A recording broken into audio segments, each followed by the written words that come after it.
What up, bot watchers? We're running in there with the epic conclusion of case number 4 out of 5. The Adventure of the Clouded Kokoro. Trial Part 2. Let's get it. As what happened last time, the entire jury said guilty. And we are backed into a corner. Oh, we have to try to find our way out of this. Every argument we put through so far has been countered expertly. Well, you know what? Here we go. I have considered the defense counsel's request for a further submission examination of the jury. And I have determined that the court must uphold the defense's judicial right to this procedure. So, counsel, you will now proceed with your second summation examination. I presume the jury is ready, Mr. Foreman. We are, my lord.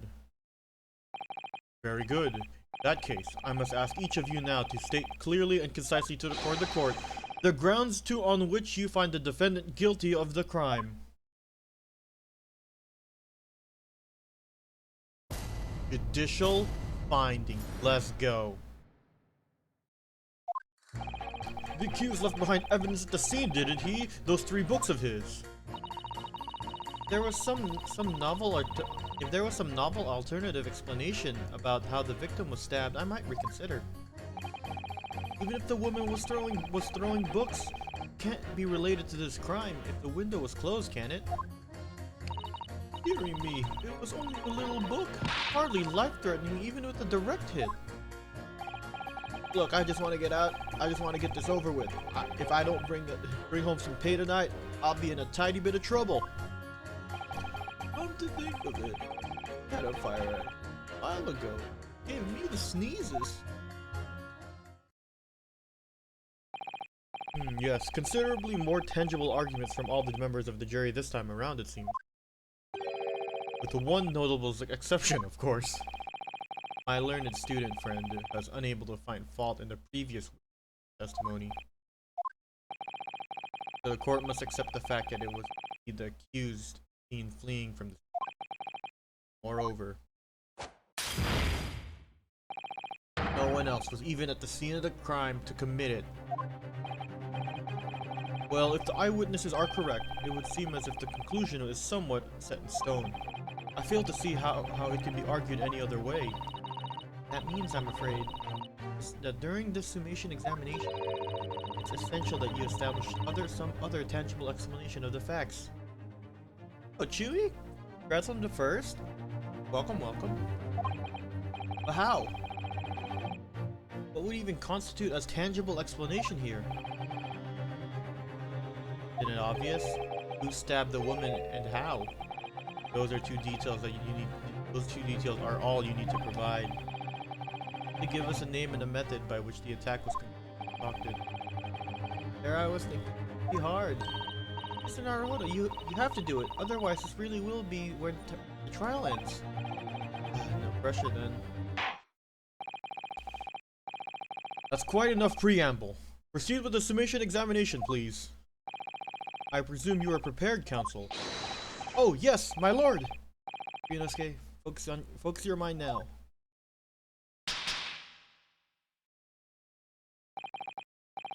The key to the summation examination is going to be juror number 4, the maid. Did I say, Mrs. Garadeb? I have a book that disappeared from the Garadeb's house on the incident. The 4th book found in the victim's hand. There must be a way to link the 2. Yes, that's what we have to find out. From every technique I've learned in my short career so far. Whatever it takes. Don't forget to keep an eye on Mrs. Garadeb and how she reacts, even to things other people say. Alright, I'm ready. Me here with my sword. Those 2 are just in the back.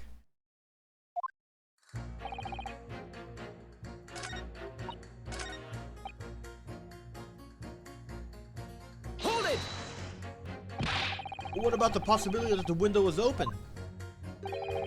What about it? I mean, there's no way it could have been. How can you be so sure? Prosecutor fellow over there said it earlier, didn't he? Winters in there are no joke. Don't want to invite that sort of cold indoors. But no, that window wasn't open. Us Londoners would be sitting by the fire and saying warm, see? But you couldn't categorically state that the window wasn't open, could you? It just wasn't. They wouldn't have opened it. Then what's the point even having windows, huh? Counsel, you will kindly refrain from childish bickering. Man, we're really drawing on straws here. Oh, sorry? Somehow I need to show there's an undeniable possibility that the window was open. Because this young man isn't going to budge otherwise.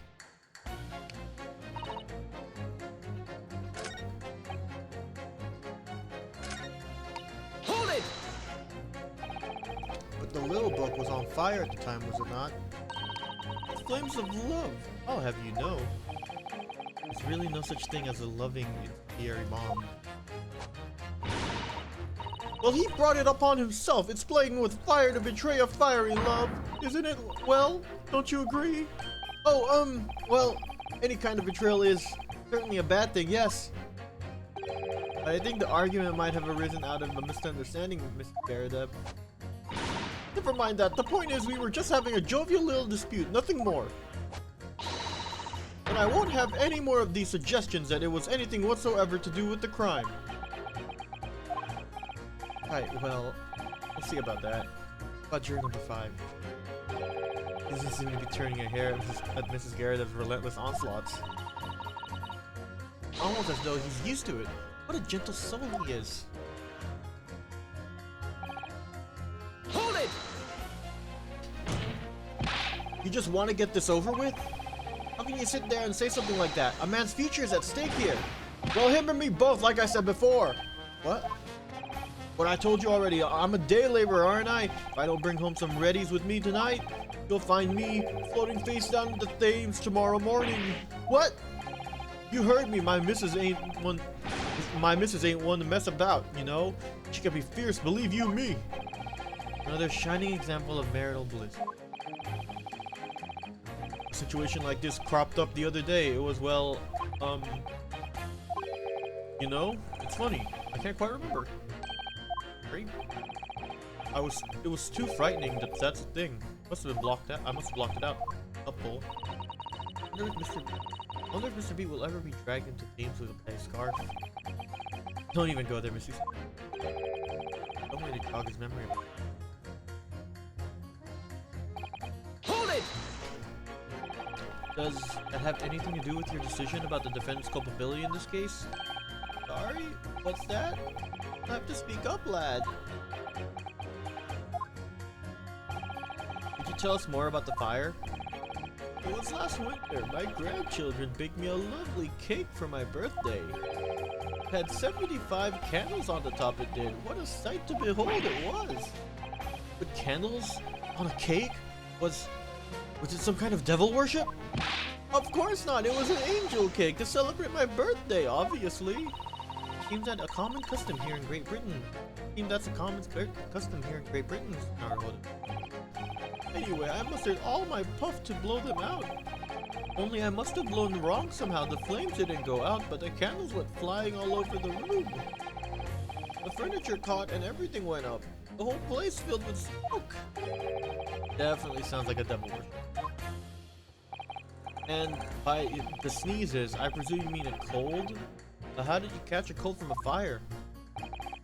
It was what a fiasco it was. The grandchildren, bless them, threw water over me as they tried to put out the and because the whole room had filled up with smoke, of course. You had to open all the windows to clear it. The biting winter air rushed over me like the devil dancing on my grave. It did. I caught a terrible cold from it. Put me in a hospital for a while. I won't forget that birthday in a hurry. I knew it was devil worship all along. Somehow this old man's story is playing on my mind for some reason. Yo, can we have him update that? We need to demonstrate who, apart from Mr. Natsume, could have attacked the young woman on the street. Mars knows how he or she could have done it. Yes, but once the juror statements are full of personal prejudice, a lot of them seem convinced that they're right, even in the face of logical arguments to the contrary. I think you're going to need to pit them against each other to force them to accept an alternative explanation. Yes. It's a connection, my dude. Alright, I'll see what I can do. If anything stands out, I'll go in for a strike. That's the spirit. Alright, so he said something about the window being open.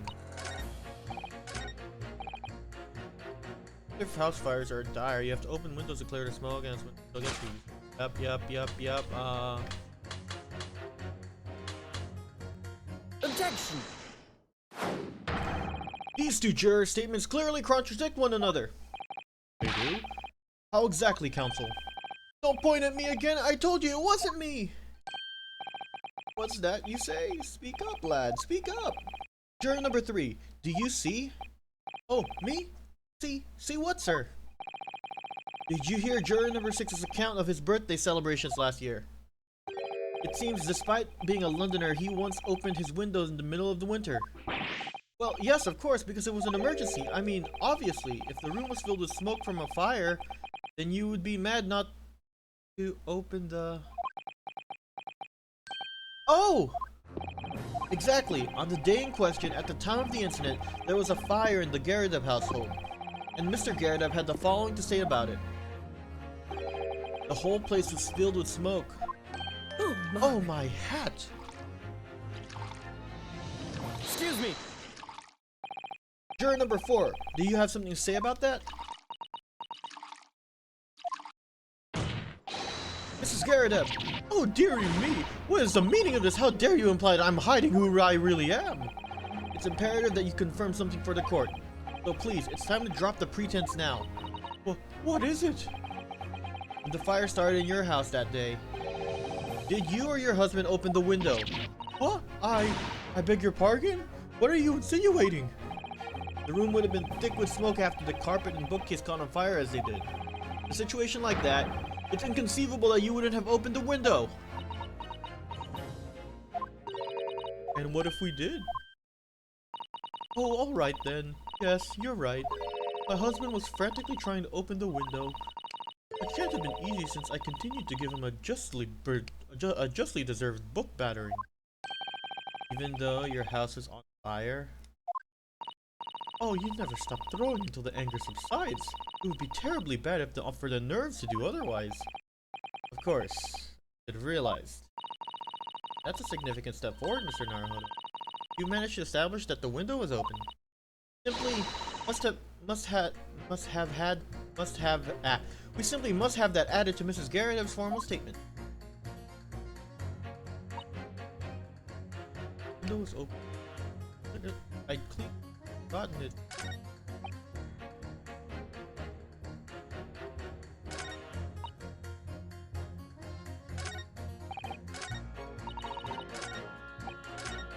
Did juror number 6 change? Oh no. I just want to get over it. It was open.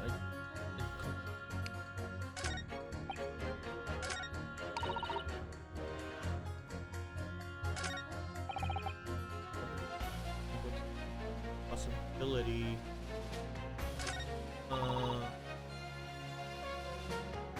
Hold it! What if she threw a knife? What if she just threw a knife and from the book, like from the book, she just threw a knife and it just hit the lady in the back. So, you might be willing to change your decision. You mean? My, such delight on your face, but I'm afraid it shan't be swayed by emotion. Despite what you may think of me, I'm a very modern, metropolitan, and rational woman. That's great. One reads the morning papers, it's all forgotten by tea time, isn't it? So I read them in the first place. See? Modern, metropolitan, and rational thinking, wouldn't you say? And not at all extreme. As I see it, an overwhelmingly suspicious Japanese man has been implicated by overwhelmingly strong testimony. Though despite one or two minor puzzlements, I do declare that the man is overwhelmingly guilty. Modern, metropolitan, and rational logic, wouldn't you say? Overwhelmingly. Us modern gals are always delighted to embrace new fads, you know. I'd only be too happy to consider a new theory if you could come up with one. Happy to do that too. Only I could. Let's do our very best not to disappoint the modern and metropolitan young lady. Right. Glad you admitted rational there.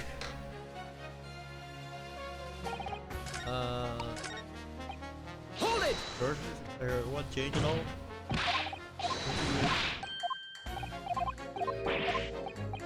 Change at all.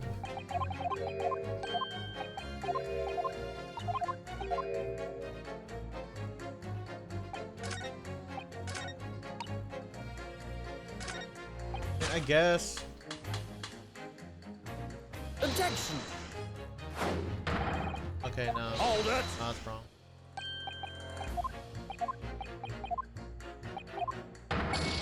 Alright, that's fine, that's fine, that's fine. Hold it! At the point when the victim was attacked on Briar Road, we know there was a small house fire in the Garrett household on the opposite side of the street.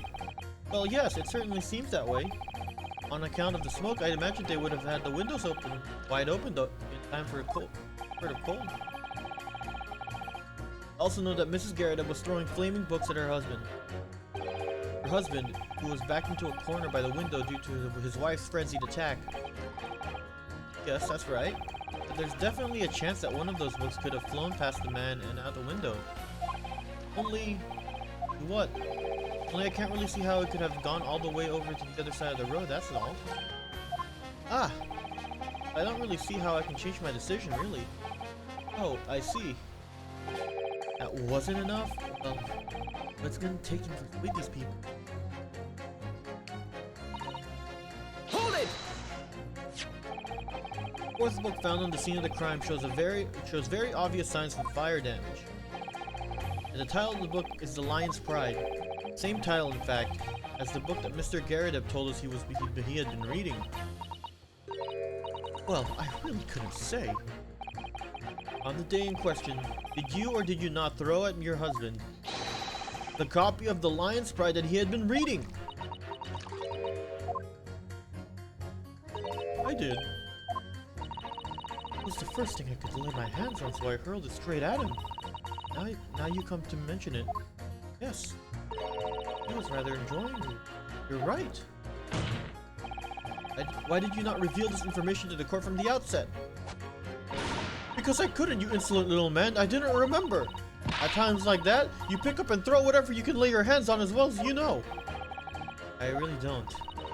I barely noticed what I was throwing. Oh boy. I was throwing a book, much less the title of it. Oh, what's going on with you? Excuse me!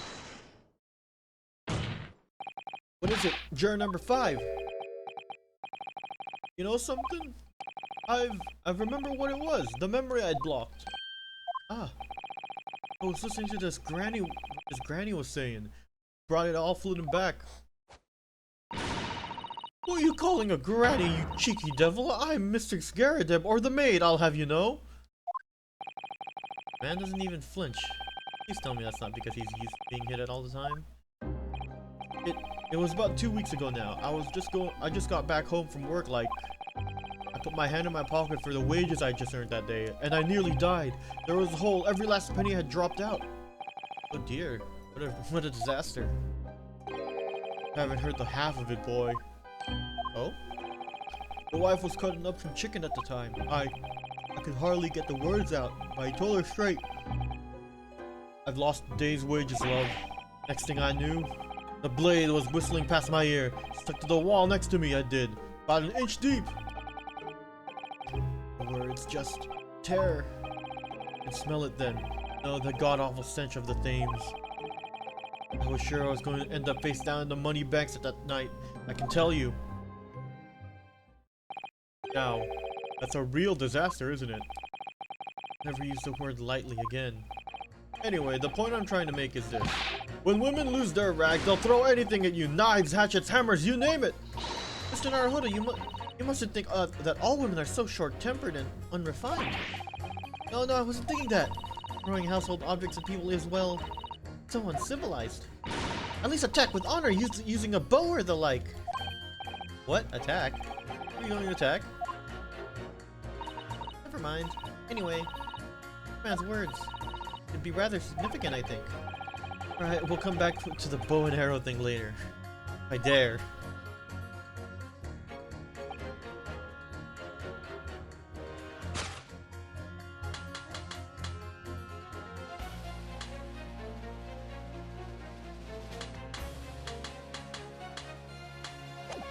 Right now, I'm at a point where I may or may not need to save scum, so let's do that.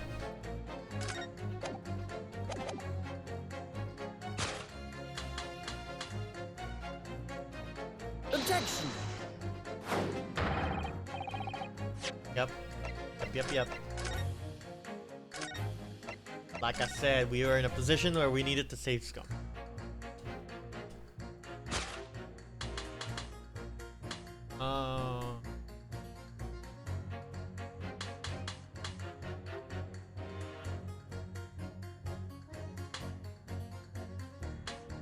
Objection!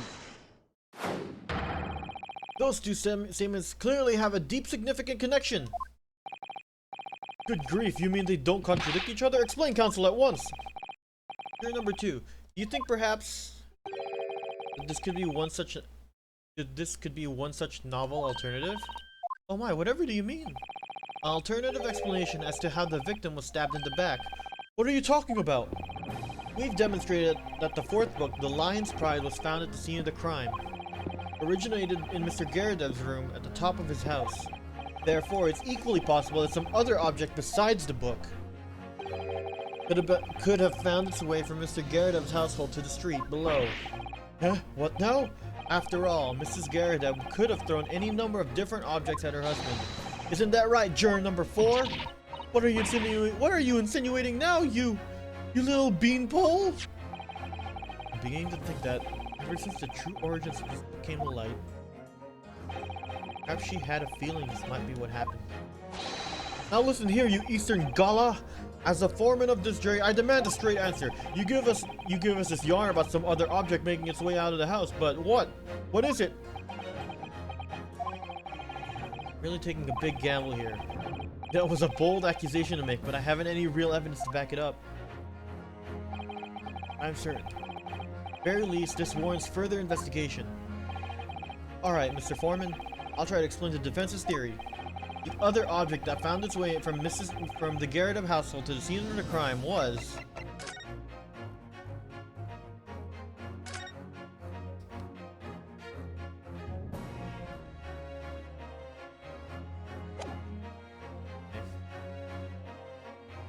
Take that!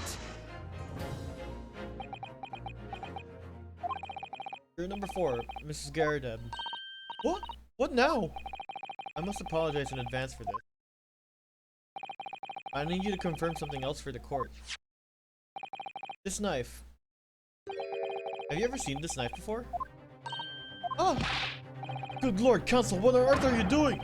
That's the weapon that was launched at the victim's back, man. My lord, remember that when the victim was attacked, Mr. and Mrs. Garadev were in the throes of an argument. Mrs. Garadev was hurling anything she could at her husband, who'd been backed up against the window. A window that had been opened to clear the smoke, through which a book sailed and landed at the crime scene. You can't seriously believe that the book was found in the victim's grasp. Are you saying that it flew out the window and across the street and landed in her hand? Huh? Even my missus hasn't got aim like that. Yes, I admit, there are many details we don't yet understand, but that's the point. That's precisely why we must not allow this trial to end. Not right now. Oh my. Mrs. Garadev, your answer, please. Have you seen this knife before or not? Oh, Oh damn, she got hit by a thud. We're attacking the jury now, boys. My lord, I wish to change my decision. I'm a woman of my word, after all. Thank you, madam.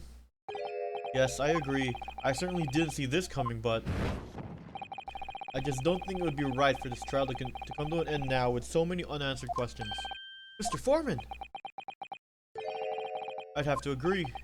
Not that I think the granny did it in mind. Yes, you know what? I'm not quite happy about this at the moment either. All together now, ladies and gents. We got 4, baby! We got 4! Woo, we're back! We did it! Oh, congratulations, Mr. Naruhodo! Well, as a result of the defense's summation examination, a number of jurors' leanings have changed. 2 jurors called guilty against 4 now calling innocent. Accordingly, the opinion of the court is divided. This trial will continue.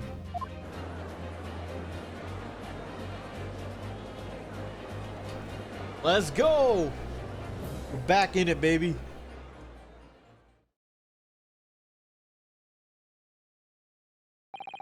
Now then, Lord Van Zykes, how does the prosecution wish to proceed? The trial is rapidly descending into a farce. Gonna crush it? Like a corked wine, the first few sips are bitter enough. What follows is so repugnant, it's good for nothing. It's good for nothing save the gutter.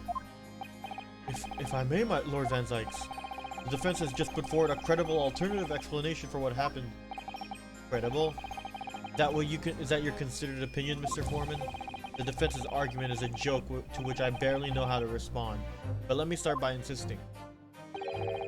You must all familiarize yourself better with the relative positions of those places being discussed. What do you mean by that? Angled this time. It should have already been more than apparent that between the crime scene and the Garrett household was a rather wide street, Briar Road. Means that the distance from the Garrett house to the scene is some, yes, 15 yards. You see, that's around 14 meters. 14 meters? Oh, a little farther than I'd imagine.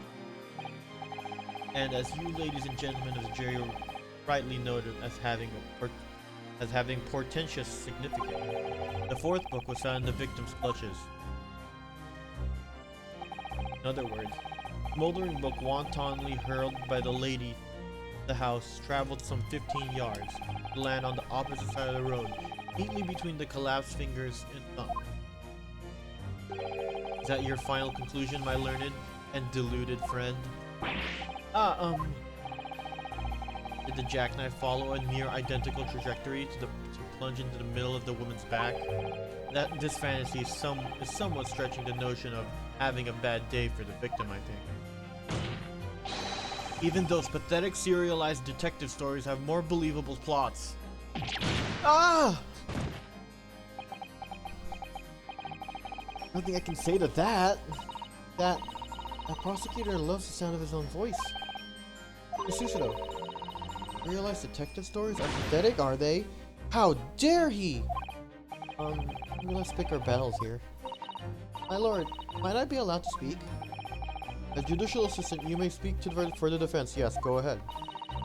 The prosecution may consider the idea a fantasy, but what the defense has postulated was believable enough to persuade the jury to change its leanings. And as such, the court has a duty to explore this alternative explanation as thoroughly as possible. To that end,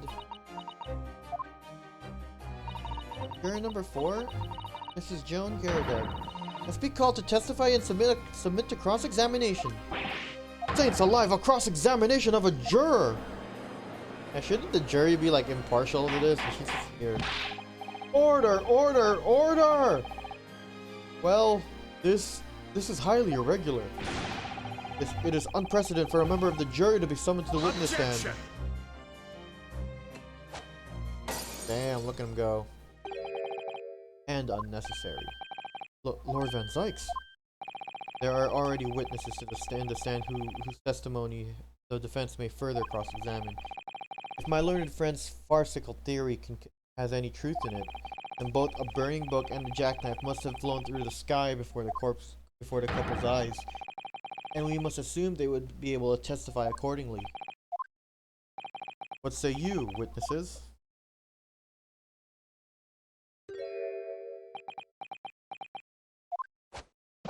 Yes, sir! Constable Roy Beat, reporting for duty, sir! Well, good morning, officer. Sorry for dozing off until now, sir. I haven't slept for a month on account of a villain who's appeared on my beat, sir. Oh? They're so heroic, these London bobbies. Patricia, my darling. I've been neglecting you, but no more. Oh, Rolly, my hero, you make me swoon. Very well. I hereby reject the defense's request. Oh. And other witnesses, and order the witnesses in dissent to testify again. State forthwith before the court any details pertaining to the defense's alternative explanation of the events. Yes, sir!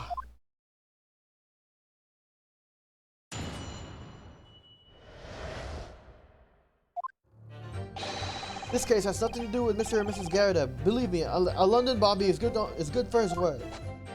You see, sir, with the windows on the top floor of the Garrett house are top hinge casements. Obviously, if anything had been thrown out the window, you would have seen it.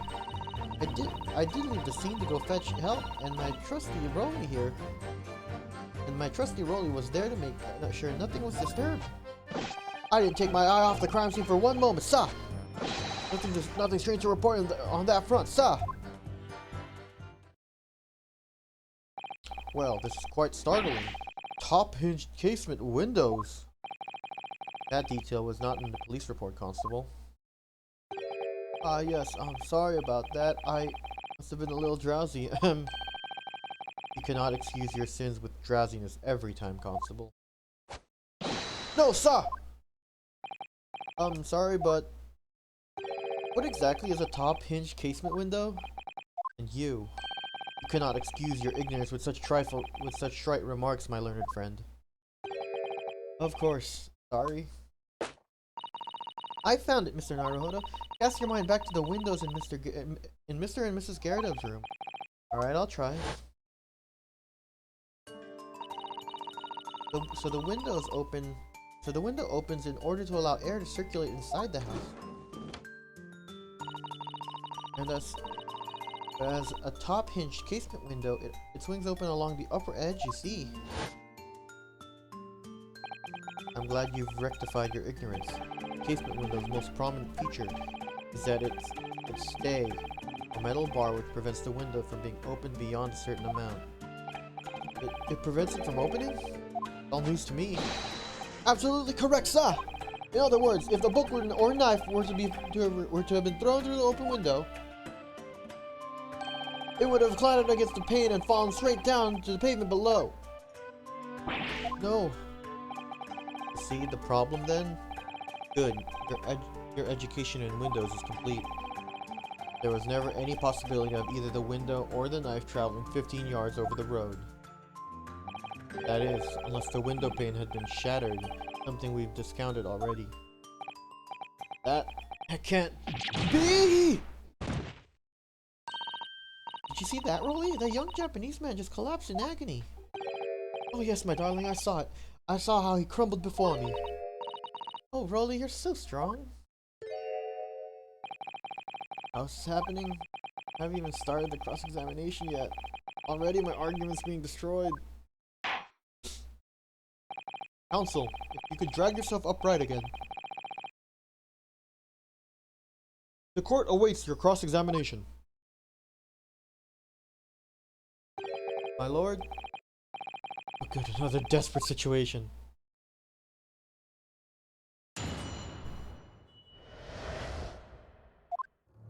Alright, let's see.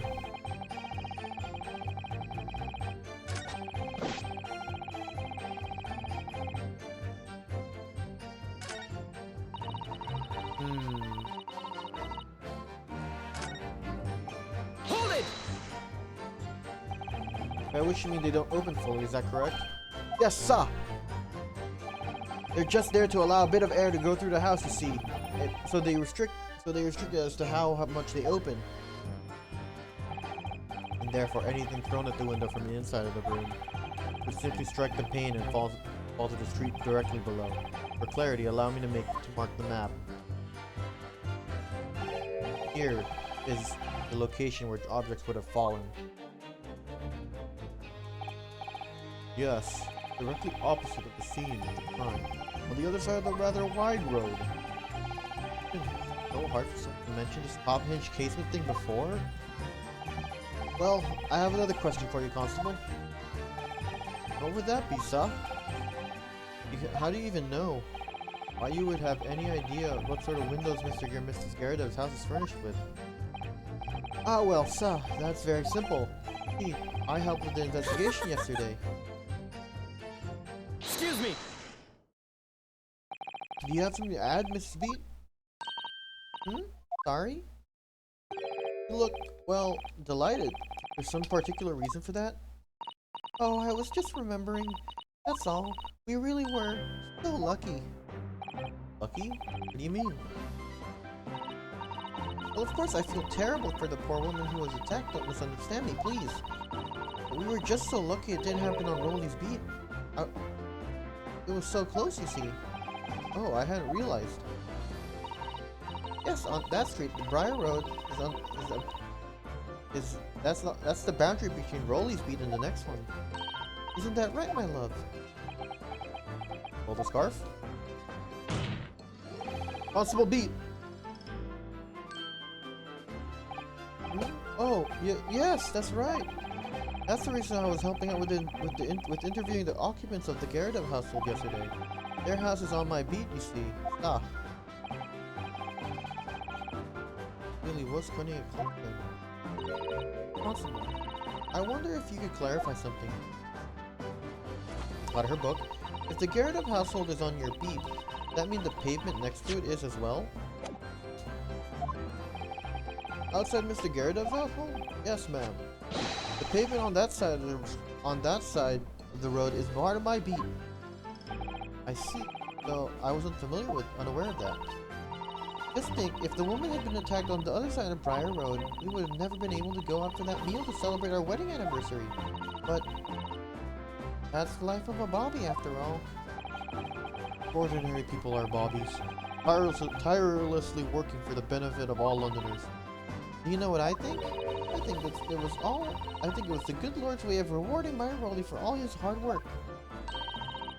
Don't you think so, my darling? That must be it, Pat, my love. That must be it. Perhaps we have the information of the record. Leave it to me, Mr. Naruhodo. I'll take care of it immediately. Alright. Now it's my turn, I think.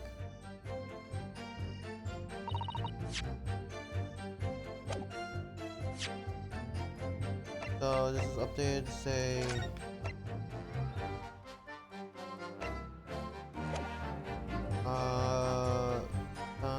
outside Constable Beat's beat order that runs down. Okay.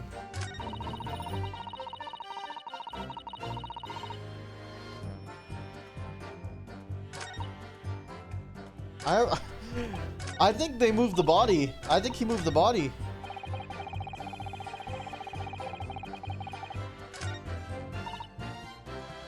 Hold it!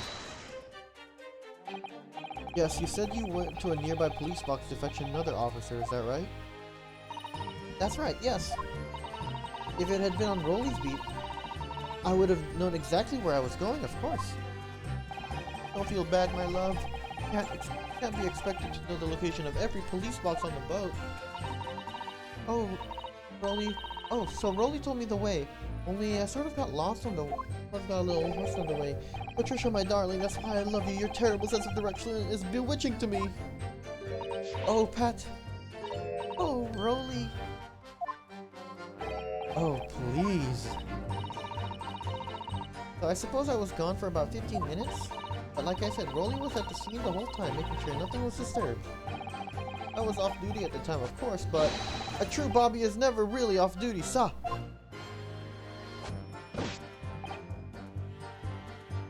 Hold it! Nothing to report. That's correct, sir. I had my eyes wide open the entire time. Never looked away for a second. No one else approached the scene and nothing was removed from it. I can swear that on the yard's honor, sir. Really, that seems a little strange. I beg your pardon, sir?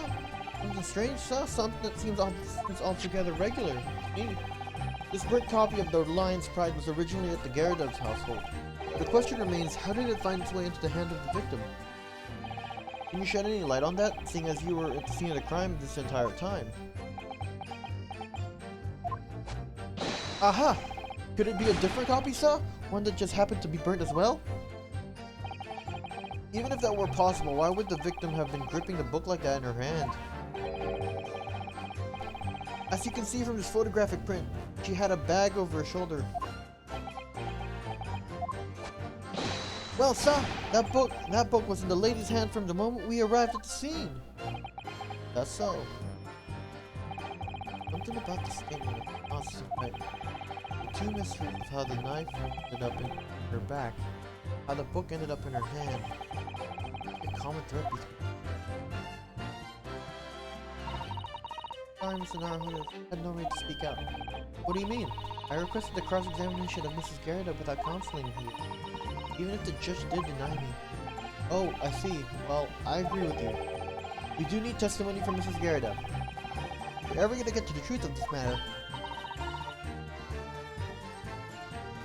Do you think so? Yeah. Well, we'll think about it. No matter how far it is across the road, or how that window opens, Mr. Gyarados' book found its way into the scene of the crime somehow, didn't it? You're right. And there was Mrs. Gyarados' reaction to me showing her knife. Woman's hiding something. I'm sure of it. You're right again. We need to use this cross-examination to uncover more clues. Get to the bottom of this one way or another. I swear. Yes.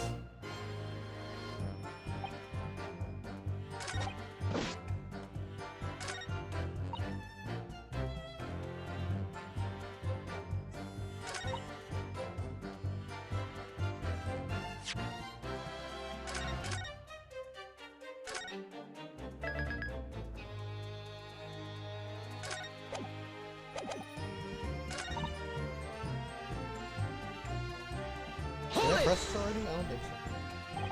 I didn't, okay. According to my notes here, the sun had gone down already and it was dark. Oh, but Roy and I was strolling along, gazing at the night sky looking for our lucky star. Sorry? Star that will guide us to eternal happiness. Can it guide you to answer the question? If a flaming book had cut across the sky in front of us, it would have lit up like a shooting star. I'd seen a shooting star, I would have made a wish upon it. Let Rolly be an inspector, I would have said 3 times at least.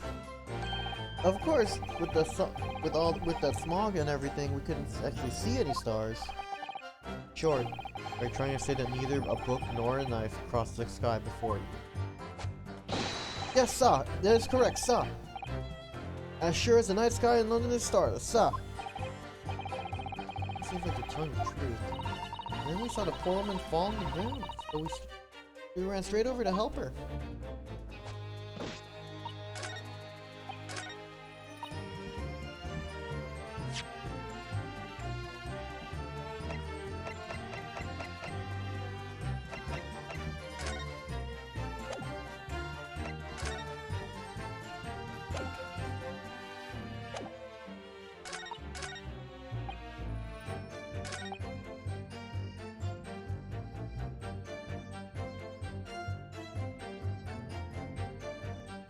Hold it! How can you say that for certain? Very good question, sir. The answer is this. As notable founding principles of the force written on as a reminder to all policemen of our sworn duty. Showed us that before, didn't he? Did he? Can't say I remember. To patrol the streets of London town and uphold the peace of the common man. That's what the job's all about. And that's why I stand here today beside my long-suffering wife and tell you, Bobby's good for his word. When rubbing my tired eyes, I admittedly saw. Oh, Rolly, you're so manly. course I am. My darling Patricia. Oh, Pat. Oh, Rolly.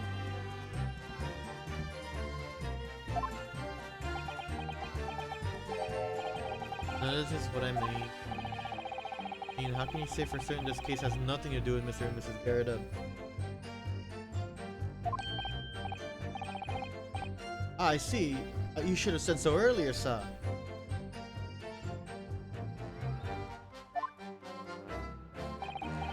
Well, yes, so could you answer the question? A waste of time then. Absolutely, sir. I will answer it to the fullest of my ability, sir. There's a surprising reason why Mr. and Mrs. Garrett's domestic dispute can't be related to the case. But before I get to it, sir, just one thing. I'd very much like you and all your countrymen to understand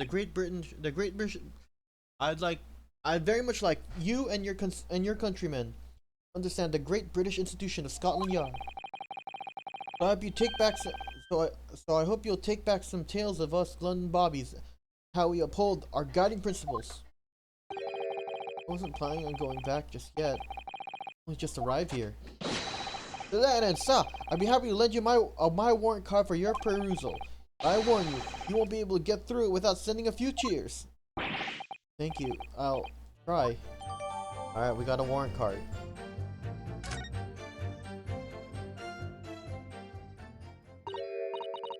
Can I ask you something? Please, Mr. Lawyer, sir? Oh, yes, of course. What is it? You're doubting us, aren't you? I can tell. What? I wasn't really, I mean, what are you doing? Please, just because I'm a woman, it doesn't make my testimony any less valuable. You might just see me as a wife of a policeman, but I'm a woman of my word, I am. I really don't remember ever suggesting that I doubted you. No excuses, I don't want to hear it. My voice will be heard. My lord, don't let me speak, won't you? Yes, Mrs. B. I will allow you to supplement your testimony if you so desire. Sometimes the path of least resistance is the sage one. That was a very loud mutter. I heard that. That Japanese man thinks a policeman's wife's word counts for nothing, does he? Well, watch out, sir. I might let you get away with something like that, but my Rolly won't. Duly noted, Mrs. B. Please, I humbly ask you to continue. Could she possibly be about to say, I wonder?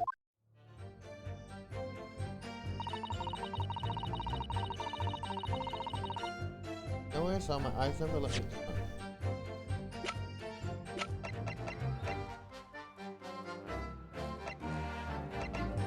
Okay. And what exactly did you see? Speak? Nobody's questioning what you told us. I saw it, I did. That evening, I saw it clearly. That little Eastern man with the whiskers and the funny curved back, slinking away from the scene. I know what I didn't see as well. I didn't see any flaming books or knives flying through the sky. All very clear. You also mentioned something about having a poor sense of direction. Oh yes, well, it's a little embarrassing, really. I'm always ending up in the wrong place when I've made arrangements for going. He gets ever so cross. Excuse me. Constable Beat, is there a problem?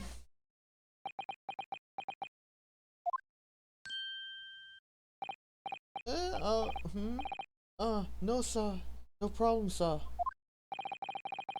Did your wife's remark just now bring something to mind, perhaps? Oh, well, in a way, sir. Yes, sir. I was just remembering that the same thing happened that evening is all. I mean, Pete lost her way on the night of the incident? Well, you see, I sent her off to find a police box in the next beat over for mine. She was gone a fair bit longer than what I was expecting. So I thought she'd be back in 10 minutes, but my darling was gone for a good 15. Oh, Rolly, you're such a tease. But the reason I was so long was because of the bouquet, silly. Bouquet? Sorry, what bouquet are you talking about? Oh, it was a present for our wedding anniversary. Raleigh's so romantic. he saved up for it with farthings and happenings when he found in the gutter while doing his rounds. Yes, how romantic. I'd forgotten about it just until now. Had you, my darling? Ah! Oh, yeah, yes. But that was just us. Not talking about it to anyone else, darling. You have to promise. Really? Oh. What's that about? Looked very obviously troubled during that exchange. I can't offer any useful insights, Mr. Quite sure of one thing. We have to ask Mrs. Beat about the bouquet. Mrs. Beat, this bouquet you mentioned. I'd like you to add details about it to your testimony, please. Oh, really? Well, yes, I'd love to.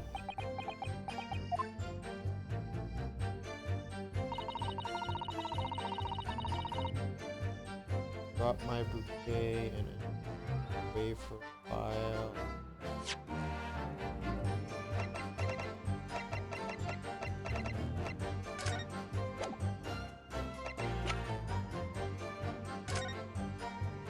Let's try to preserve the peace when to be a patrolling officer expected to walk 20 miles every day. Any crimes on the journey will be they are discovered when a criminal must assist help detectives.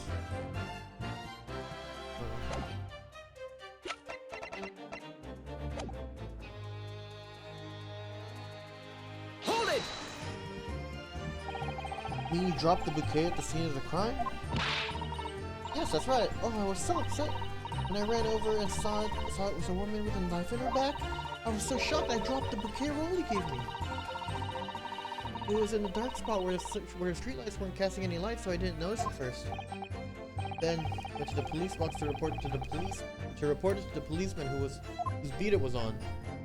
Yes, and I came back to the scene together with the other constable, you see? That's when I spotted my bouquet again, but the funny thing was, I went to pick it up. It was nowhere near the victim's body at all. In case need reminding, Mrs. Beat, the victim is not deceased. I was all flustered for a moment before I heard a voice calling to me from the other side of the road. Husband, I presume. That's right, silly me. I'd gone over to the wrong side of the street. Although I'm going to blame the bouquet for this. Although I'm going to blame the bouquet this time, I can't really think how I got there. I really can't. The bouquet somehow moved from one side of Briar Road to the opposite. Curious indeed. Isn't it? But it's the worst. Well, the worst of it is, I forgot to pick the bouquet up again when we left the scene. That beautiful rose Rolly bought me. With that change from the gutter, he spent so long collecting. By bouquet, you perhaps mean this sorry solitary rose? Oh, yes, that's it. That's the bouquet Rolly bought me for our anniversary with the odd bits of change she found in the gutter. Maybe just call it a rose. Tell us, Lord Van Zipes, where did you come by this flower? According to the report by the police officer in charge of the crime scene investigation, it was found on the edge of the pavement in front of the Garrideb household. In front of the Garrideb's house. Although it wasn't noticed until the morning as it lay where the street lamps cast light. It was believed to be of no relevance to the case since it was found on the opposite side of the thoroughfare. They better learn to curb their enthusiasm. Aw, dude, what a reference. Conan, how's it going?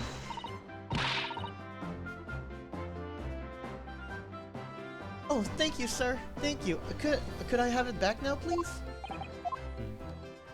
What up, dude? All good. Enjoying the day off is what I'm doing. No, I think for good measure, this rose should be added to the court record as evidence. Oh.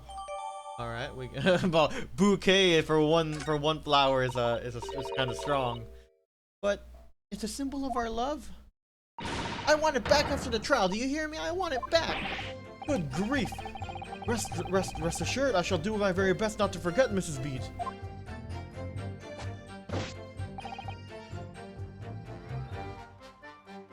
like that the constable is eating his helmet strap. He is, huh?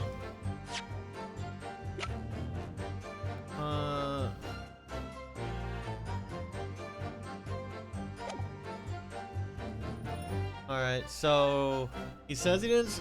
So he's saying that he didn't take his eyes off the crime scene for a moment, but for some reason, the rose moved from being next to the body to being away from the body. That sounds like an objectionable discrepancy to me. Objection! You claim, Constable Beat, that there was nothing to report in the 15 or so minutes you were guarding the scene. But that cannot be! What do you mean to say? In your testimony just now, Mrs. Beat, you explained to the court that when you arrived back at the scene of the crime with the policeman assigned to that beat, the bouquet you had dropped at the victim's side was no longer anywhere nearby. Objection! Yes, on the opposite side of Briar Road to where the victim was attacked. Considering the size of that meager bouquet, if a single sorry bloom can be so described, no doubt it was blown in the wind across the street, back into the gutter where it belongs. Objection! Oh, what did she say? I didn't even. Meager. If that were the case. Oh, why did Constable Beat not testify to the fact?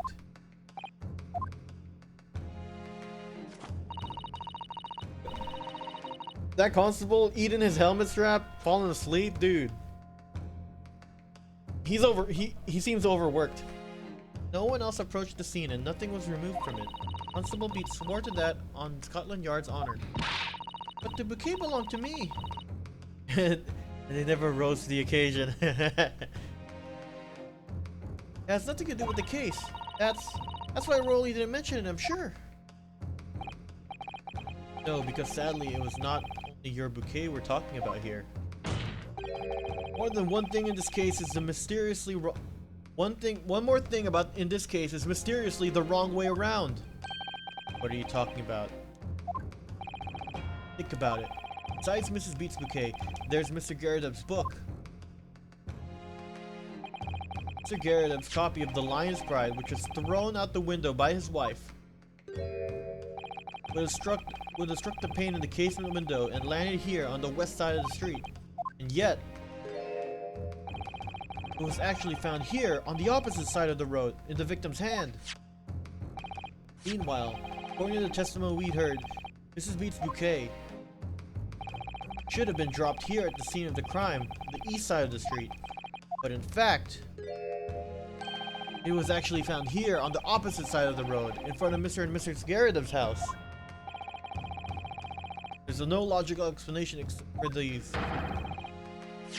Like, there's no logical explanation for those things unless somebody deliberately moved them. Dude, the constable moved the body to get out of doing work. What the fuck? Is that what we're insinuating here? What are you trying to say? The way you're talking, it sounds as like you think my Rolly's done something wrong. Don't you listen to a word that scrawny lawyer says? Twittering about books and bouquets? Why should we care? It's nitpicking that's what it is. Oh good, Mrs. Garridub's come around. You might call it nitpicking, Mrs. Garridub, but deliberately meddling with the scene of the crime is a criminal offense. It's called tampering. Mr. Naruhodo? But the person responsible for this tampering cannot admit to it for a very subtle but compelling reason. Tampering? You've barely heard the term before. Tell us, my learned friend. Who would possibly have had cause to carry out such an elaborate deception? Yes, there is someone who tampered with the scene of the crime that evening. All the evidence and all the testimony points to that one particular person. Counsel, I must demand that you substantiate this conjecture. Who are you saying is responsible for tampering with the scene of the crime? Obviously, it's Rolly Beat. Rolly, I don't know. Take that!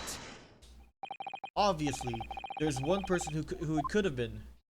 Constable Rolly Beat, it was you! What? A policeman? A member of Scotland Yard? What nonsense! Why would my Rolly do something like that?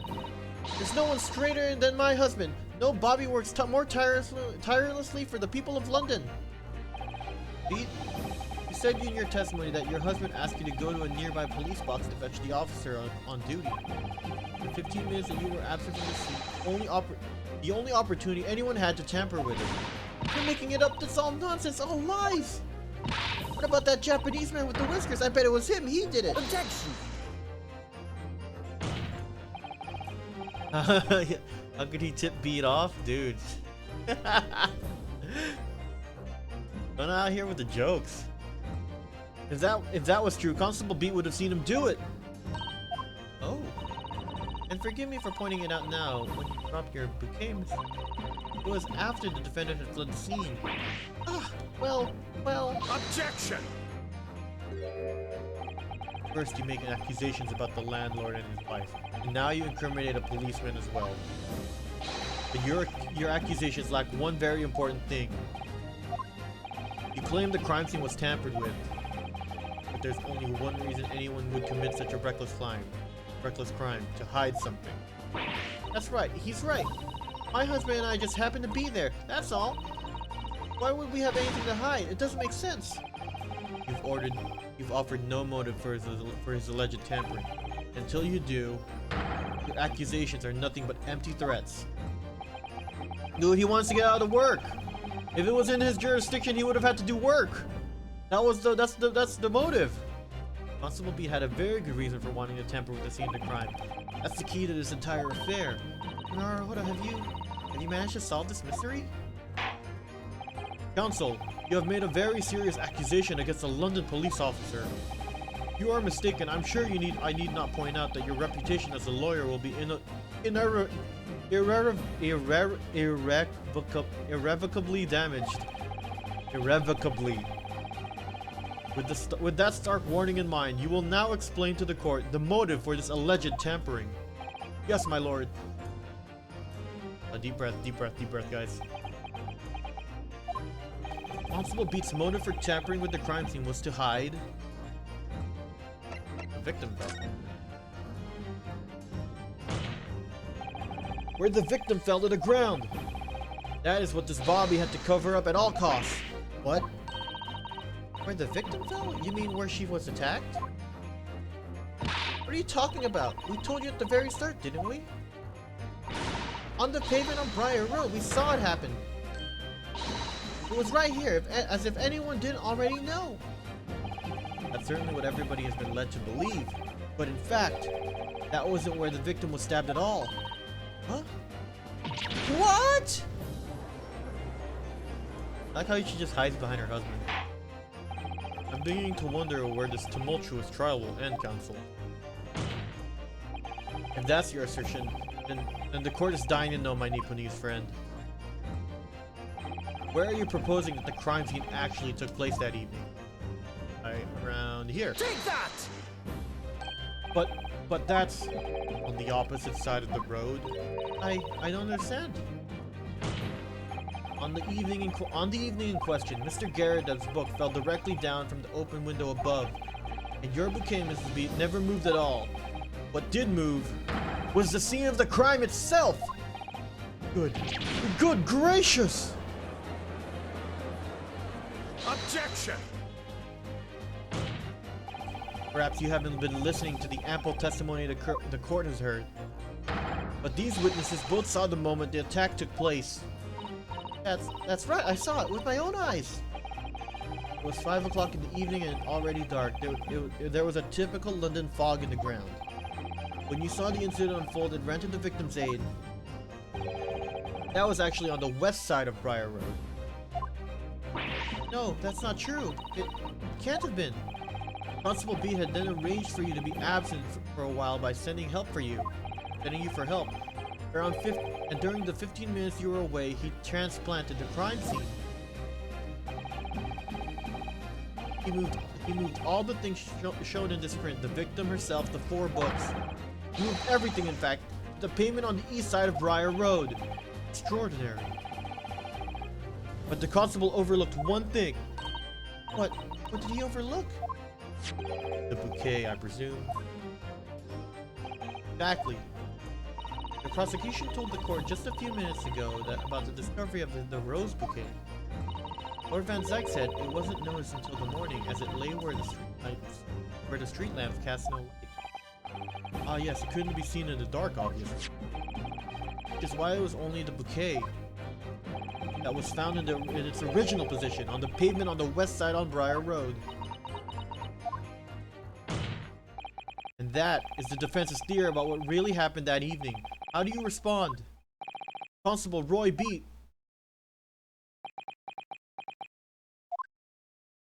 Oh, sorry, his name is Raleigh Beat.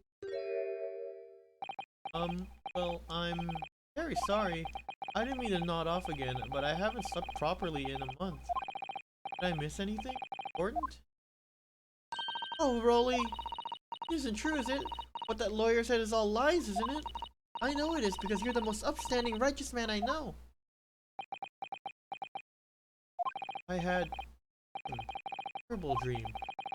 Things I did that night. Everything come out. Everything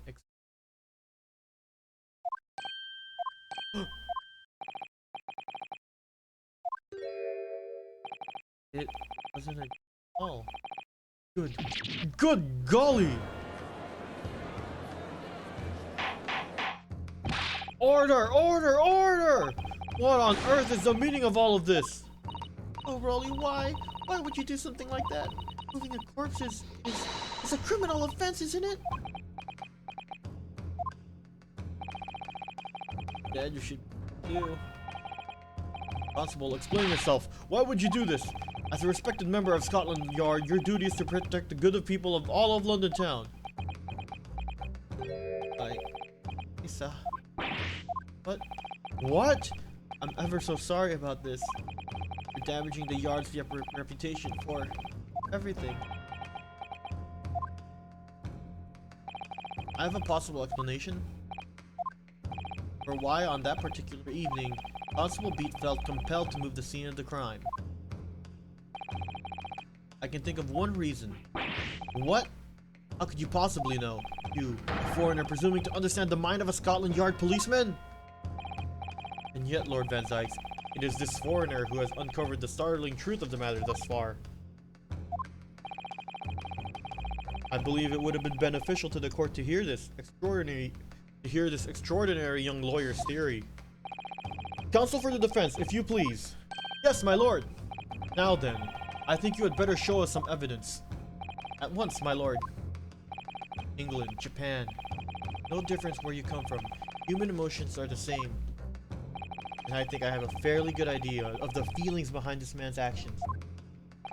What gives away the motive of Constable Beat's unthinkable actions? Take that!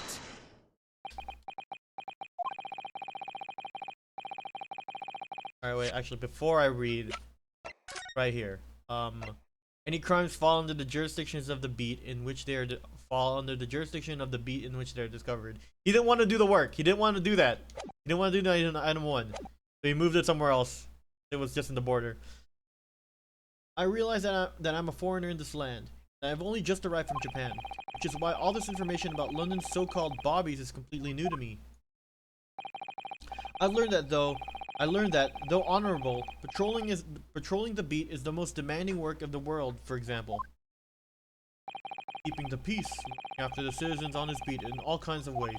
There's no doubt that the young Bobby is charged with such a great deal to do each day, certainly. For Constable Beat, that the day in question was special. Special? How? On account of this bouquet, my lord. Oh yes, it was our very first wedding anniversary. Constable Beat had worked so hard to be able to afford the simple gift for his wife, and was looking forward to taking her out on a celebratory meal. He and Mrs. Beat stumble upon a crime along Briar Road. When he saw that shadowy figure through the fog collapse on the pavement ahead of them, what must have gone through the man's mind? But sir, just on that one particular day, I was looking forward to celebrating my wedding anniversary. Mrs. Beat puts up with a lot of being married to a Bobby like me. I wanted to show my dear wife how much I care.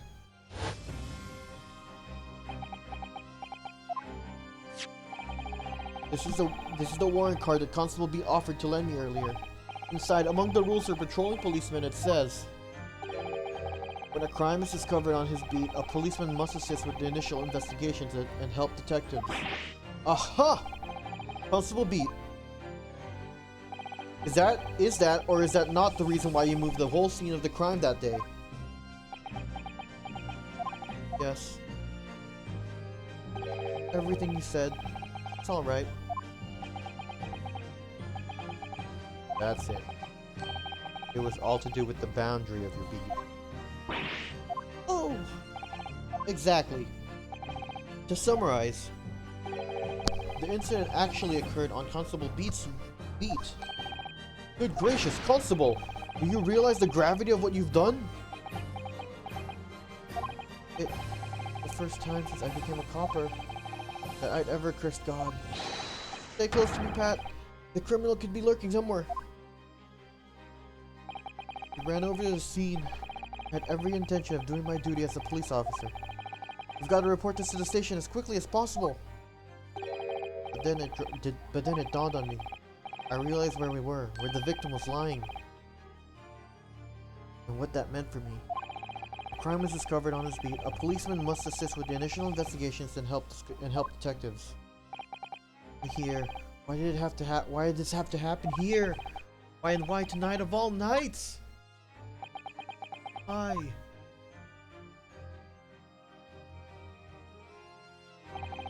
It's a copper's job to guard the scene of the crime, so I told Pat she'd have to go to the box and fetch whoever on duty there. It was then when I opened my mouth to speak. I couldn't believe the words that were coming out of my own mouth. Wait. This is the beat next to mine, Pat. So you'll have to go to the police box that covers it. Turn around, turn right along Mircham Street, and then.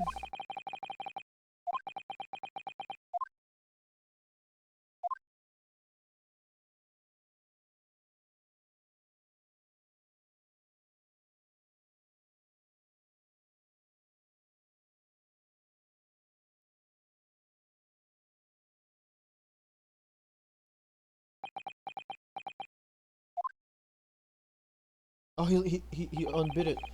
I'm. Oh, look at him. I'm sorry. I'm so sorry. Oh, Constable. I just wanted just that one night to take my Patricia out for dinner. Oh, Rolly. Just that one night. You knew that if the incident was on your beat, the evening of celebration would have been ruined. And so you decided to move the entire crime scene outside your jurisdiction, just across the street to the east pavement of Briar Road. It falls under the neighboring beat's care. Yeah, I thought... Well, I was sure the victim was dead, you see. Beg your pardon? Oh, of course he did! Otherwise my Rolly would never have let the poor woman would have never left the poor woman on the freezing cold pavement. Ah, I see your meaning now. But God sent me back for my sins, didn't he? That's why I missed the rose I bought for Pat. Oh no, Rolly! That was my fault! I should have never dropped it in such a dark place. So sorry, Rolly. Can you tell us, Constable? How many books did you move from one side of the road to the other in total? Hmm? Oh, 4 it was. Yes, sir. Definitely. 4. 3 of them dropped by Mr. Natsume. The 4th being the one that fell in the wind from the window upstairs in the Garrett household, of course. But what made you place that book in the victim's hand? When all the others were scattered haphazardly around, I mean. Oh, well, sir. That's because that's how I found it.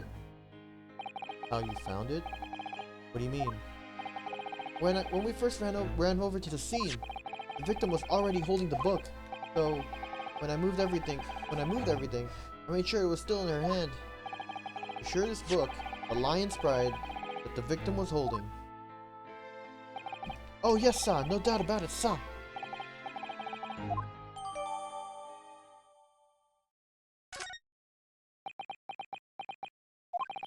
I thought it was an open and shut case at the time. There were only 2 people at the scene. Pat and me both saw it happen. But however, which way we looked at it, it had to be the fellow who ran off and done it. I thought. I couldn't see the harm really. I didn't think moving it all over the road would make a jot of difference. I suppose this is it for me now. I've had it, my lord. Yes, Lord Van Zykes? I believe that this concludes the cross-examination of the witnesses. Constable, you may withdraw. Yes, sir! Mr. Prosecutor, sir? What will become of my Rolly? What will happen to him? For now, you are free to go home. The police will contact you in due course. Don't punish my husband. This is all my fault. It's because I'm always moaning at him for coming home late. Leave it now, Pat. Let's go home. I'm tired. Alright then, my love. One last thing, Constable. Sir! Let this be a lesson to you. In a criminal investigation, every detail matters, however insignificant it may seem to you. Yes, carve that lesson into your mind. And never again make the mistake of tampering with the scene of a crime. Never again, sir? You mean to say? Leave now. This trial is not yet over. Sir!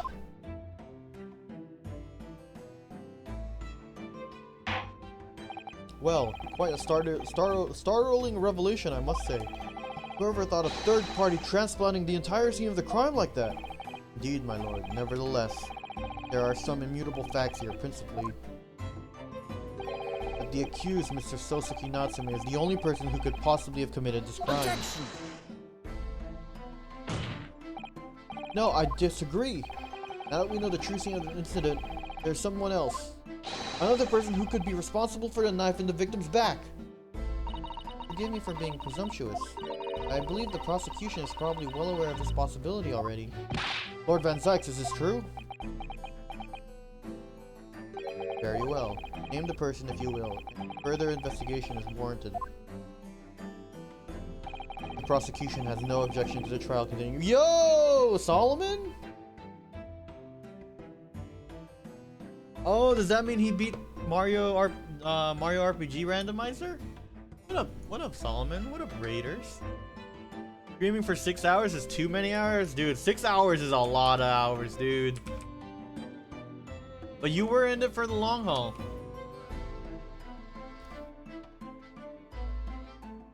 Dude. We did it? Dude, we did do it. Yes, I was there for that. Congratulations. Gonna need to go eat dinner and lunch and dinner. Oh, dude, the crazy combo lunch and dinner. Dude, we better call Saul. What a liner. Or Liner, yes, Liner. Denunch. I like Denunch. The prosecution has no objection to the trial continuing. You will name this other person who could have perpetrated the crime. I would give a whole introduction. I would give I may or may not have given an introduction, but I'm pretty sure. Actually, whatever. Hi there. I'm Josh J. Laser. I'm streaming Ace Attorney right now. Thanks for the raid and welcome, raiders. I don't know. I don't do this very often. So yeah, that's that. Who was I saying? Who other person who could have potentially did the crime? Dude, the maid. Take that! Like how they said it was always the butler, it's the maid! The defense would once again like to request a cross-examination of a new witness, my lord. Once again. It's just a lot of me reading courtroom drama. My assistant made the same request earlier. In order to finally reveal the truth about this case, it's imperative that we cross-examine juror number 4, Mrs. Joan Garadeb. Me? Oh dearie me! Objection!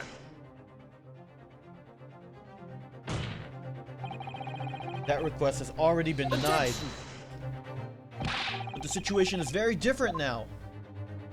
Mrs. Garadeb, answer me this. What do you want, you little toad? At the time of the incident, you were engaged in a violent argument with your husband, Mr. John Garadeb. In the course of the argument, a minor house fire was ignited.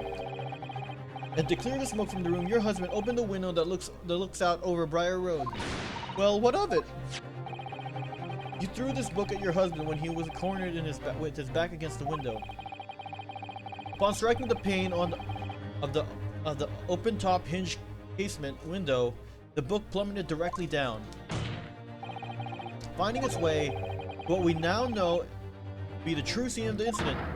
Yes, and I said, what of it? During the argument, you were beside yourself with rage. As such, you threw not just books, but anything you could lay your hand on. So let me ask you one more time, Mrs. Garadeb. This knife, the one removed from the victim's back. Have you really never laid eyes on it before? Oh!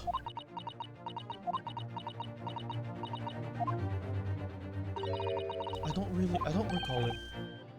Am I supposed to remember everything I pick up and throw at my husband?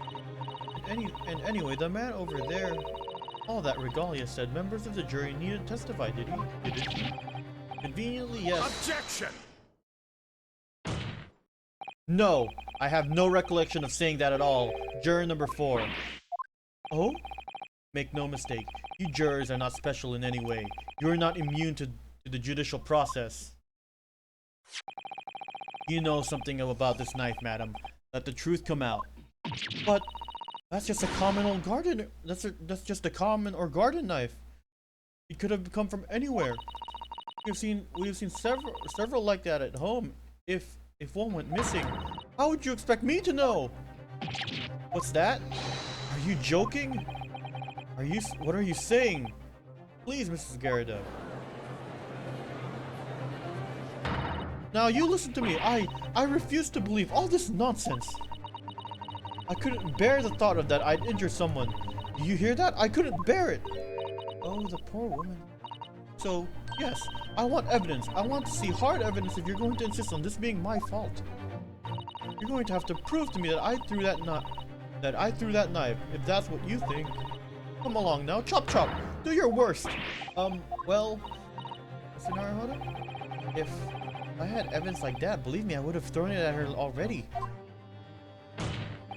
Then take the stand, juror. Oh.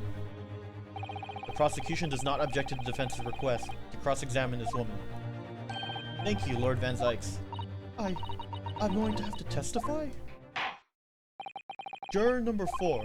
As I'm sure you will appreciate, having observed it with your own eyes today, witness testimony can lead to the most extraordinary truths being unearthed. Truths of which the witnesses themselves may not even have been aware of. Oh dearie me. I demand your full and unadulterated testimony, Mrs. Garadeb. And mark my words, in this court of law today, we shall extract the truth. Do you concur, counsels? Certainly, my... Oh, that's what I'm hoping for, my lord.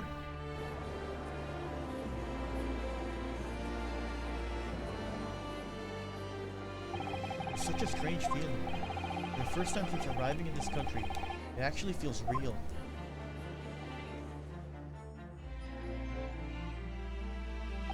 I'm here, the Old Bailey, and I'm a lawyer.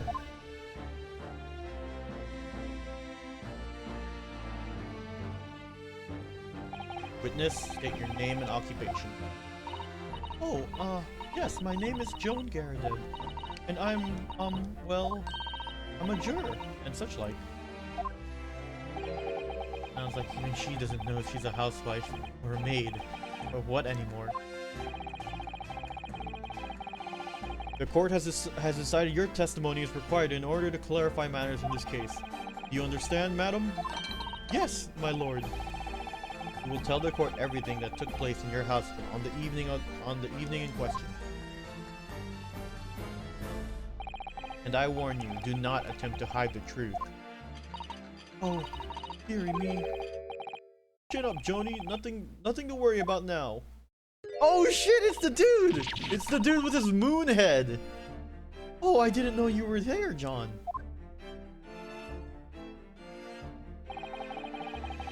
Was it only you in the room that day, old thing, was it? Rather, I think I ought to testify as well, don't you? But what about your knee, dear? Don't worry about that. Hardly notice it. I'm not the sort of chap to leave a comrade I'm not the sort of chap to leave a comrade to face disciplinary action alone. Oh, John. I presume you are Mr. John Garadeb? Sir, yes, sir. Former second lieutenant of the 3rd Regiment of the 4th Northumberland Fusiliers, sir. Oh my god, what a word! What a word that is! Seen my fair share of action and now living the quiet life, as it were. Quiet life? Were you not engaged in an incendiary battle with your spouse on the day in question? Well, yes. Quite. I believe this may represent a first in the proud history of British court. Calling a juror to the witness stand is unprecedented. However, the court will hear your testimony now, juror number 4, and that of your husband. You will recount clearly and concisely the events in your home at the time, and the time of the incident in question. Sir, at once!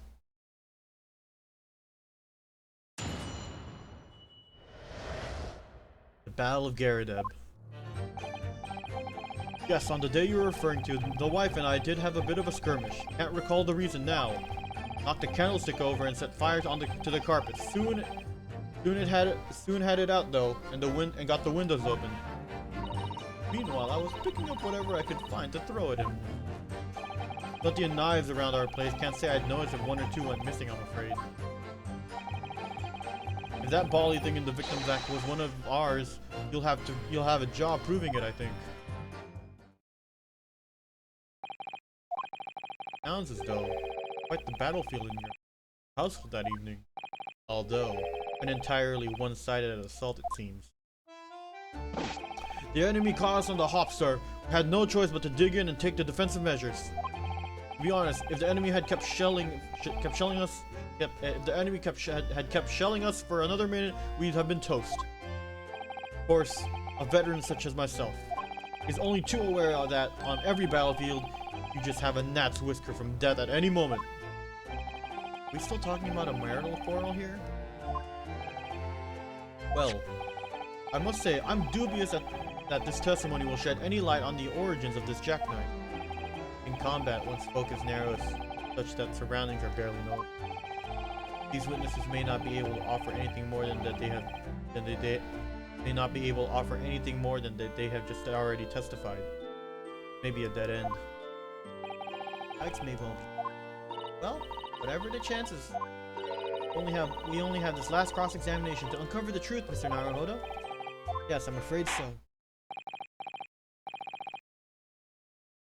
Very well, counsel. Begin your cross-examination.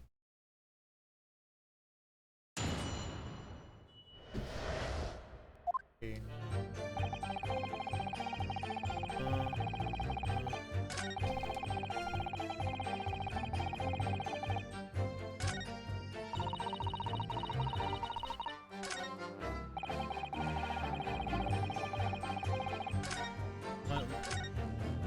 Well, let's ask her if you... Hold it! Even though the room was on fire, as far as I was concerned at the time, it was more important to extinguish my anger than the flames. When a woman wants to throw, she must throw. And that's most certainly not true of a Susanoo takedown, Mr. Naruhodo. Did she know I was thinking that? So, please cast your mind back and try to remember. Was the knife among the items you threw at your husband that day? In all honesty, I don't recall. I feel I must point out that I am no monster. Let me see. Some bread, a cabbage, garlic, a towel, and a sponge. And a napkin? Jupiter! Oh, what was that? Excuse me! Have something to add, sir? Mr. Garadeb! Don't shoot! Ah, I'm sorry. I beg your pardon? Did your wife's remark just now bring something to your mind? Nothing of any significance, no. Just that barrage of projectiles the old thing launched in my direction. Something more solid than she implies. Books, bricks, a fire poker, I seem to recall. Ouch. The woman's aim is uncanny. She landed a direct hit with every ball. Ah! Good grief, woman, we're not at home now. This is a court of law. Oh, dearie me, ever so sorry, dear. What's she even doing with a teapot in here? Honestly, John, I would never have thrown such things at you, obviously. Take a look at this, then. How do you suppose that happened? Your pipe, sir? Had this thing in my hand as usual at the time of the onslaught. Knocked it clean out with one of her soft projectiles she did, yes. When I went to pick it up the thing, it was broken in two. I'd like to see a sponge do that sort of damage. See, your pipe was broken. It would have never been flying unless it was hit by something pretty solid. Anyway, I managed to bandage the thing up for now. Ah, you are one to exaggerate, aren't you, dear? No. Could be important. The defense believes Mr. Garadev's remarks just now to be of great significance. Objection! This war veteran's words only tell us one thing. Betray a fiery wife and pipes, as well as hearts, may be broken. Sentimental wisdom, perhaps, but hardly worth adding to the formal testimony. Indeed, common sense, one might say. Might one? In that case, would you at least permit us to examine the pipe, sir? Well, I don't see why not. Oh, dearie me, there you go again, trying to ingratiate yourself with the young lady. Very well, the court will accept the gentleman's pipe as evidence. I hope I didn't speak out of turn, Mr. Naruhodo. I was just feeling rather disappointed that we're disappointed for you that your request was turned down. Oh no, it's fine. Consider so we have some new evidence to work with. Examine it carefully. Well, thank you for that rebuttal, Mr. Garadev. Now, if we could return to the crux of the matter, what can you tell the court about the knife that you used to attack the victim? Well, let's look at the pipe.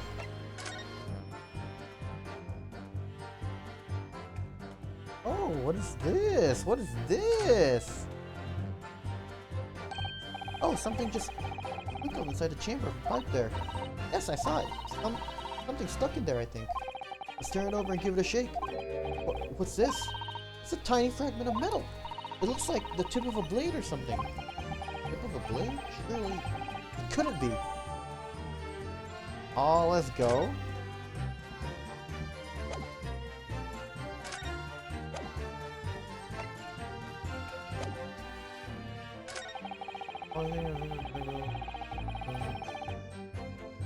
I think I can just present this.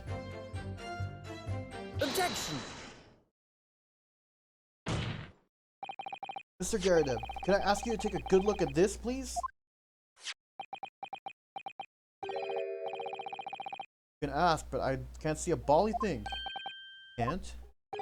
Used to call me Dead-Eye Deb back in the regiment, of the course, but that was some time ago now. Even when I'm trying to enjoy a large print book by the fire these days, I struggle to tell a B from a D and a P from a Q. To be honest. Oh, he does, dearie me. It's rather wearing being asked about every other letter and every other word. You must be very dussy.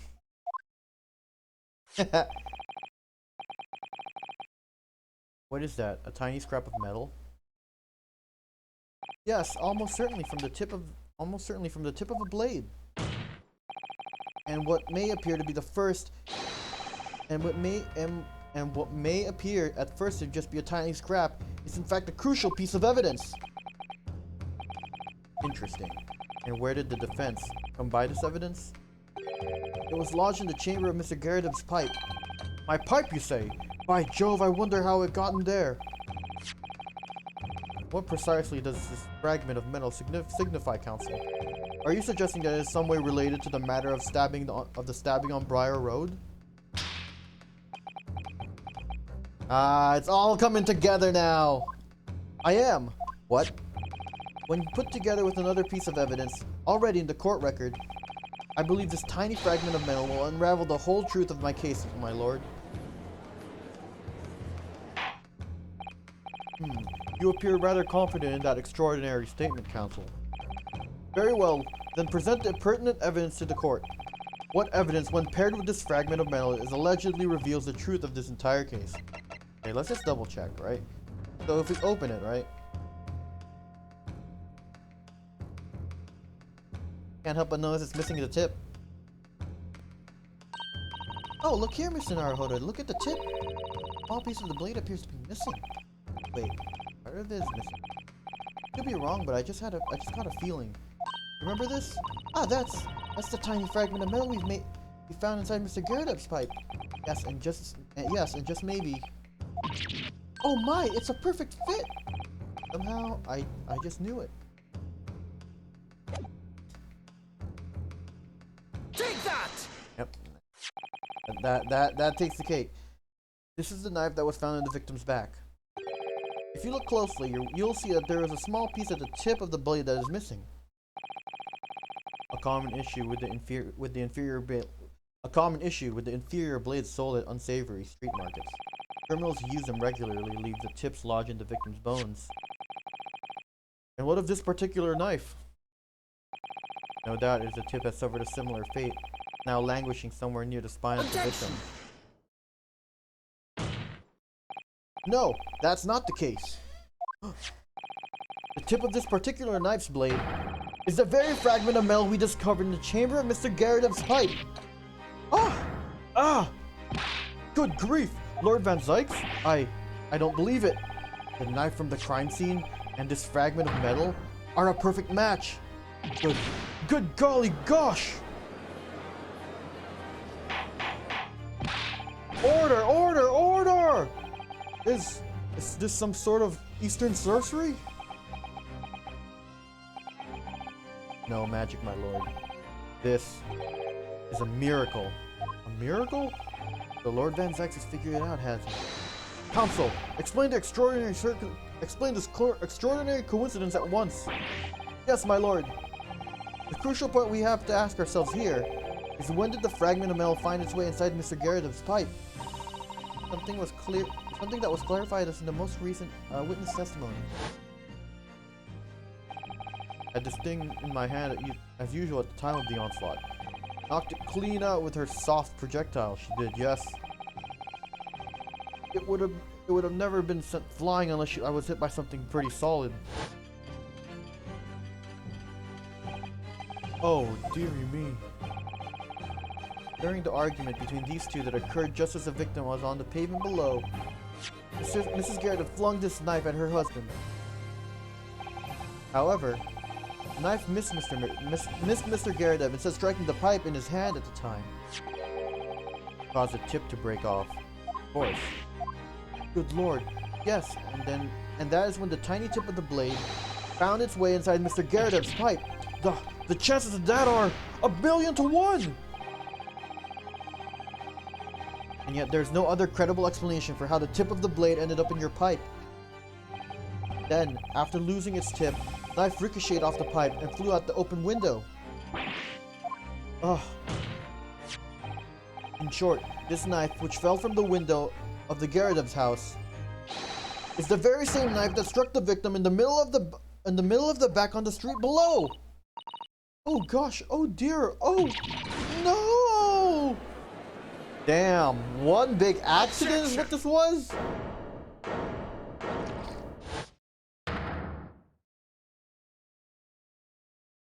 No way, this is one big accident. It's totally one big accident. A full-bodied theory, I'll give you that. A complex bouquet is of seemingly trivial points, plausibly arranged to create an almost passable vintage. Allow me to toast my learned friend's characteristically Nipponese approach to bottling his argument. Sorry? But after all, it is just a theory. The bottle, I fear, is corked because you see, it's spoiled by an insurmountable inconsistency. Insurmountable? What? Lord Van Sykes, explain yourself. What is this inconsistency you claim to have identified? An inconsistency of the simplest nature, my lord. The victim was found with a knife planted in the middle of her back. Yes, in her... Ah! Oh, dude, she bent over to pick up the book and then got stabbed. What? Dude, it wasn't that hard. That's right, my silly little... Wait, what is that? Silly little man, I think is what you said? That's right, you silly little man. Now, Joan, old thing, what are you getting so excited about? Let's consider the basic fact of this case once more. The victim was walking along the pavement before being stabbed in the back and falling into the ground. If the knife that struck her had fallen from above, there is no possible way it could have implanted itself in the victim's back. Gah!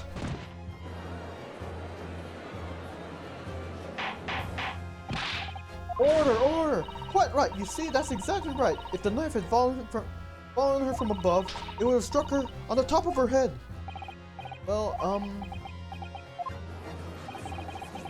lost for words, look. Never liked this theory in the first place. I don't know though, what really did happen? It would appear the defense had made a rather spectacular blunder. If a theory has even one inconsistency, it cannot stand. Your theory, my learned friend, is history. Dude, no, dude, it's so simple. She bent down to pick up the book earlier because it fell from the sky. We're so close, I could see the truth. I was so sure we were on the right track. But now the way has been blocked completely by just one simple inconsistency. Or in other words, we simply need to eliminate that one inconsistency, and the theory will stand. Sushiro, you mustn't worry, Mr. Naruhodo. You were caught off guard, that's all. And your mind went blank. But if the path you were on is indeed the correct one, then there is a way will present itself. The key to this is in the court record. I'm sure all the information you need is there. Since you have nothing to say, my Nipponese friend, well, your silence speaks volumes. A tact acceptance that your theory is fatally flawed. Objection! Boom! Boom! He called objection like that? Consistency doesn't mean I was on the wrong track. It means that I need to sharpen my mind and dig deeper for the truth. It's a test! Yes! If the knife fell on the victim from above, there's no way it could have hit her in the middle of her back. Under normal circumstances, that is. What are you implying? Counsel, there's a piece of evidence in the court record that can explain this inconsistency. That can explain how the knife that fell from above could have pierced the victim's back. We already have the answer. Goodness, utter madness. Surely this must be the last time. Counsel, present the evidence of which you speak. Deep breaths, everyone. Places people. This is the last inconsistency, the final piece in the puzzle. If I can successfully make sense of this, the truth will be laid bare at last. The evidence that explains how the falling knife came to be lodged in the victim's back is... Lion's pry was in the victim's hand. Yep. Take that! There. This, the fourth book found on the scene. It's the final piece of evidence that the defense will present. The burnt book? Is that not Mr. Garrett's book? Yes, and to understand its significance, we have to consider how it came to be at the scene in the first place. The photographic print clearly shows the book in question, and the victim holding it in her hand. As we all know, it was the police constable that put the book between her fingers like that. Quite so, as part of his wholesale transplanting of the crime scene to the opposite side of the road. That's true, however. As part of his testimony, Constable Beat made an extremely enlightening statement on that point. But, did you place the book in the victim's hand? Oh well, sir. That's because that's how I found it. We first ran over to the scene. The victim was already holding the book. So, when I moved everything, I made sure it was still in her hand. In other words, the victim had already picked up the book of her own volition. Clearly, that must have been before she suffered the knife wound.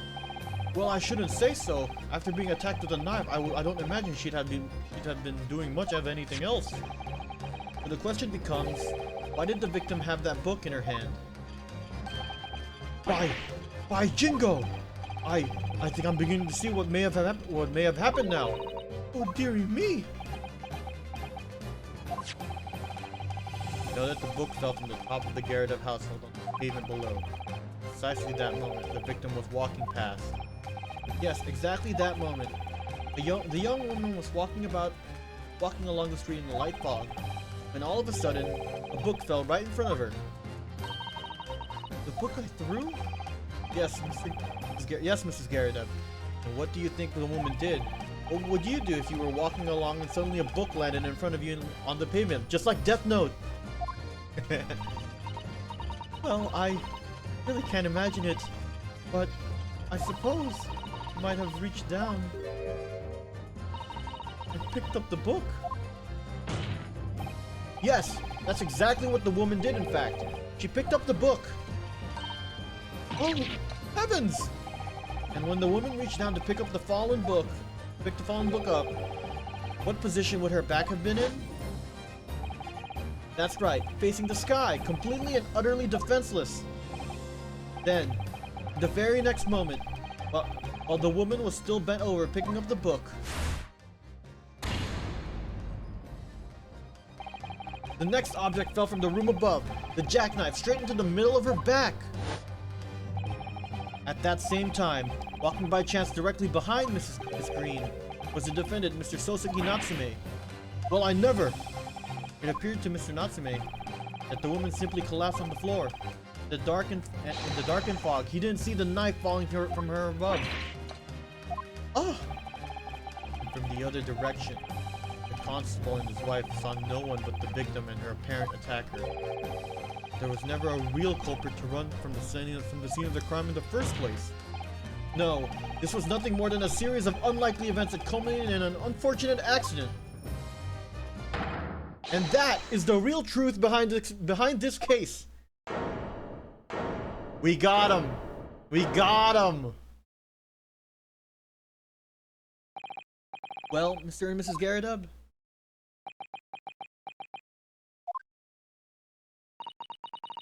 The very first time you showed me that knife, I had my suspicions. I wondered if perhaps it might have been something like that. There, old bean. Poor Mrs. Gyarados. Of course, I never meant for the sort to happen, but my fault, wasn't it?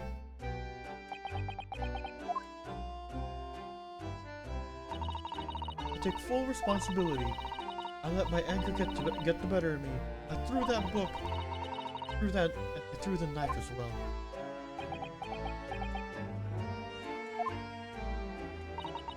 John, dear. Alright, I know. I'm ever so sorry. Truly. I'm sorry!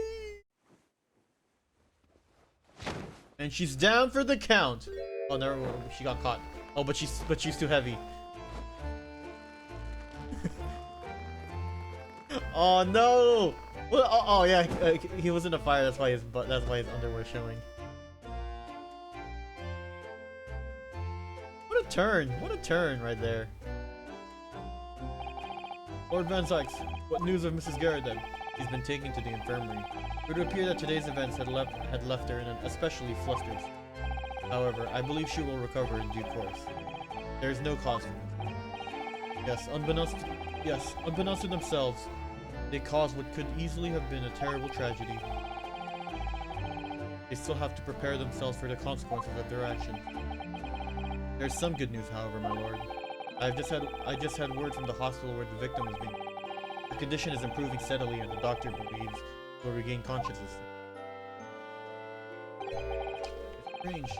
I've been talking about the victim all this time, but never once met her. How wonderful!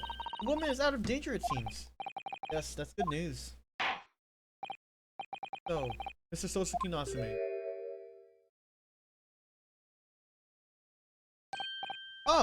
Yes! On behalf of my fellow countrymen, I would like to take this opportunity to beg your pardon, sir. I came from your distant eastern homeland to study our great British culture, and have been repaid with immeasurable unkindness. Please accept our heartfelt apologies.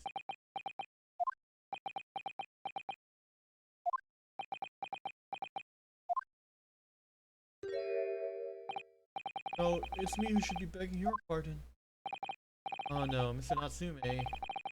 That evening, a young woman just collapsed on the pavement before my eyes. I jumped to the wrong conclusion against. I jumped to the wrong conclusions again in my confusion. What conclusion, sir? I was sure the woman was dead. Ah, yes, Constable Beat Constable Beat said the same thing, didn't he? He thought she had been killed too. I suppose she must have looked completely lifeless. It's been about a year since I arrived in Great Britain now. I still can't get used to life here. I can't relax. I'm sure that there are evil spirits lurking in the fog, like they're haunting me. Or so. Imagination really has got the better of him. Yes, poor man. So when it happened, I thought the young woman had been taken by the fog spirits. I should have never dropped my books and ran like that. I should have called for help, for a doctor, for the police! Instead, I managed to create a rift in the relationship of trust between our two empires. And for that, I am truly sorry.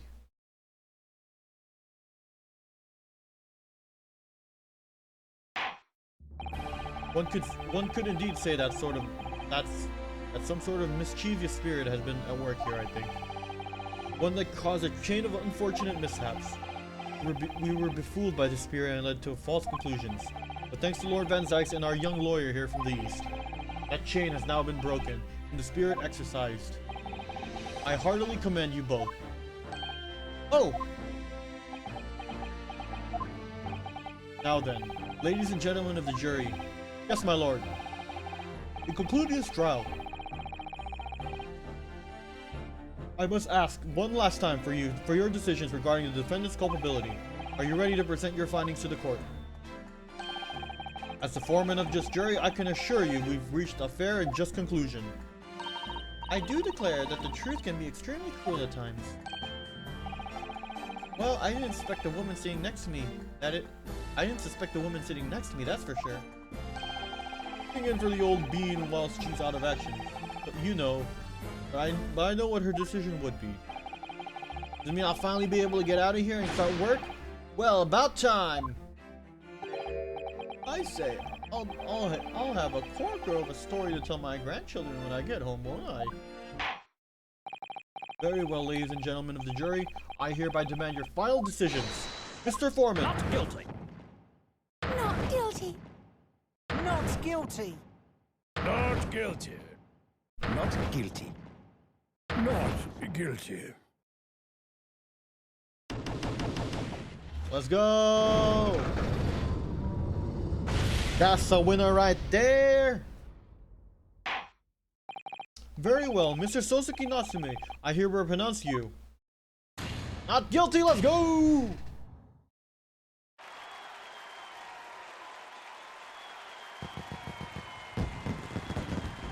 Oh, we got the fireworks.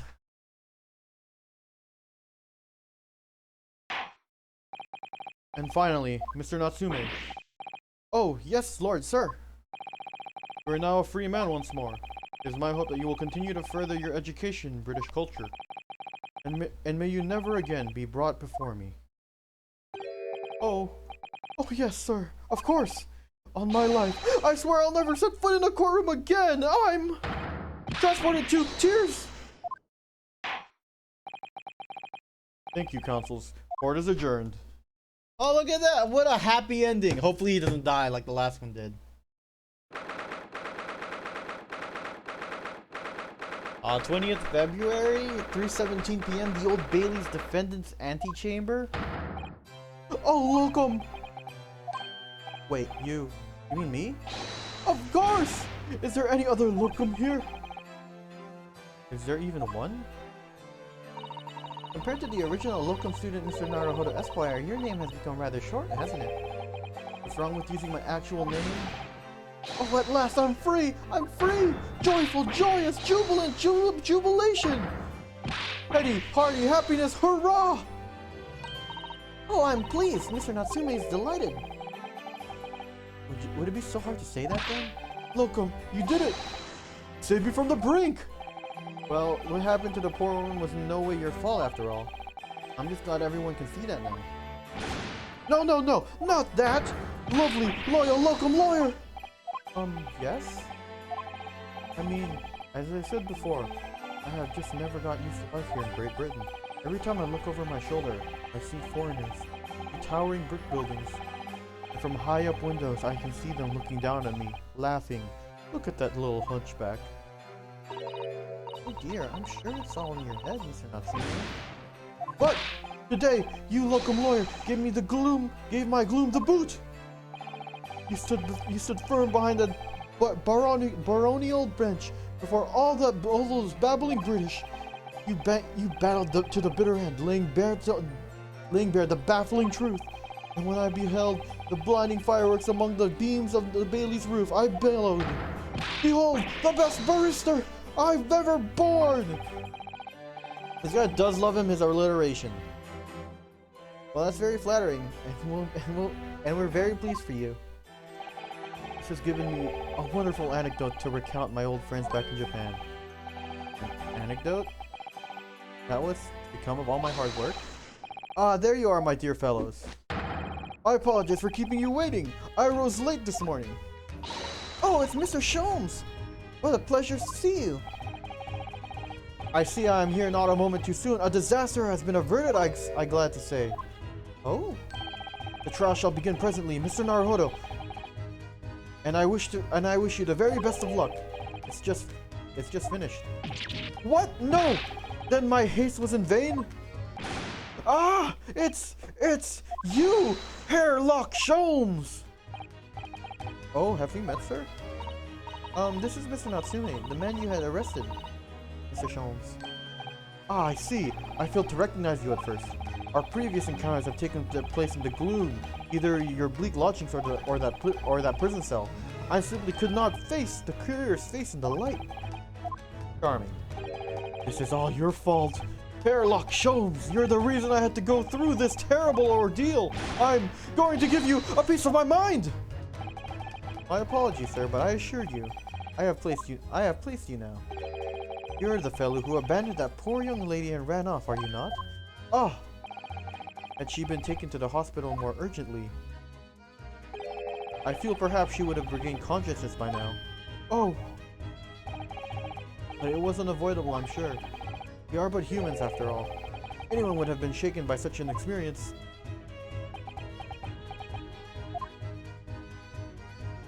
Man, got him! Got him! I do feel badly about how I behaved. Well, never mind. Now then, what is it you wanted to say to me, sir? Nothing. Priceless! Oh, I am sorry. Really, but... that is quite priceless. Poor Soseki-san. Still, on the bright side, you had an extremely entertaining experience without paying a penny. And it would seem you were not even found guilty. But there is no bright side. Whatever do you mean, Mr. Natsume? Even after this, I'm still cursed by the spirits and now by the Reaper. Ah, Lord Van Zykes. I haven't forgotten, you know, what facing that man in court means. Even if you're found not guilty, you're still doomed! It'll be alright, Mr. Natsume. If the Reaper appears trying to make trouble, I will protect you. Hiya! Oh my god, I got thrown. You know what? They've been foreshadowing this throw for a while now. With a perfectly executed Susanoo takedown. Much as I'd like being turned on my head, a bit of a warning might be nice next time, Miss Susanoo.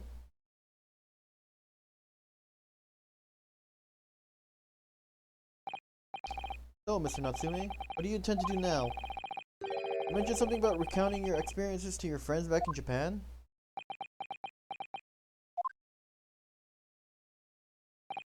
Yes, I intend to return to my homeland soon. Oh? It has already been a year since I arrived here in Great Britain.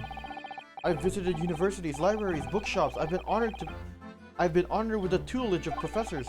I've learned so much about the wealth of literature here and the city it has shaped.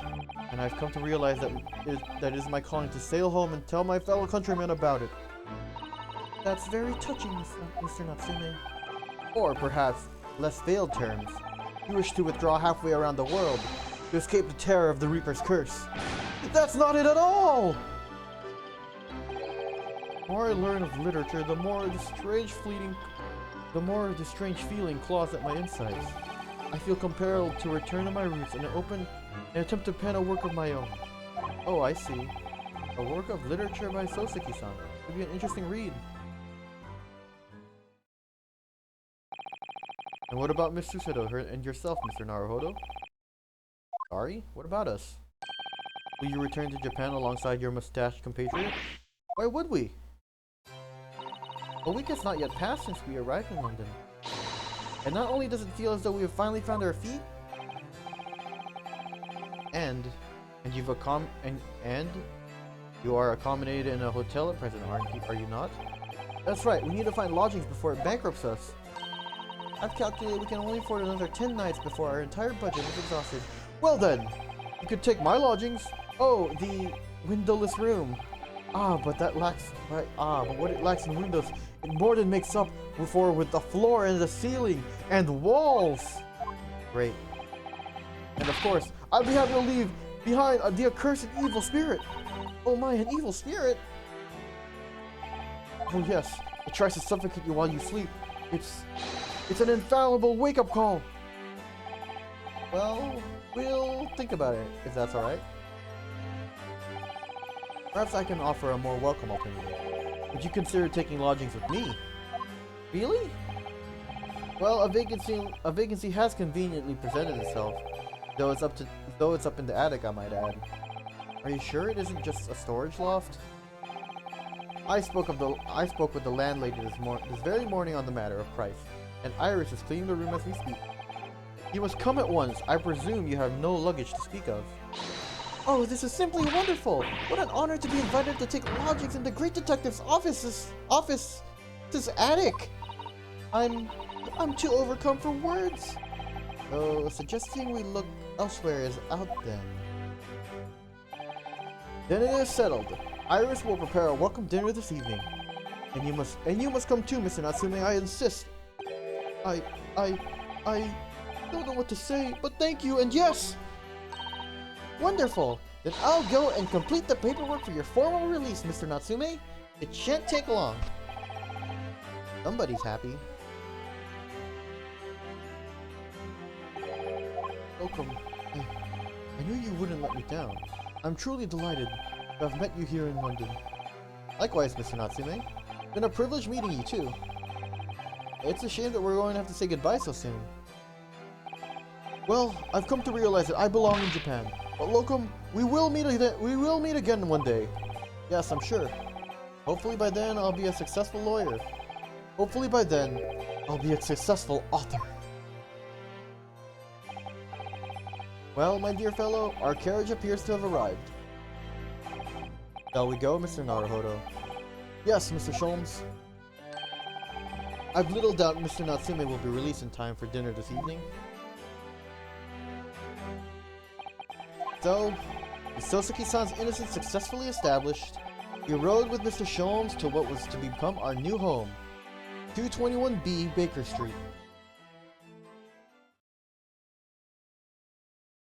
Let's go. Oh, is there a room? This is pretty big. For an attic, this is pretty big. Pretty roomy. So this is... It's to be our new office, yes. Our office? I rather like the sound of that. Me too. Simply wonderful, isn't it? Hope you can see this, Cosmo. Only a small step. But I'd like to think we're getting a little closer to your dream now. Oh, so, my dear fellows, do you like the place? He looks so weird without his hat! Ah, Mr. Sholmes. Yes, thank you so much.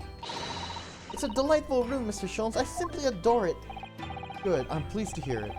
Iris and I are delighted to welcome you. I hope everyone's hungry. It's nearly time for dinner. We'll eat as soon as Mr. Natsume arrives. We have a lot to celebrate. Iris, you must let me help you. Alright then, Susie. You can be in charge of the salad. Splendid.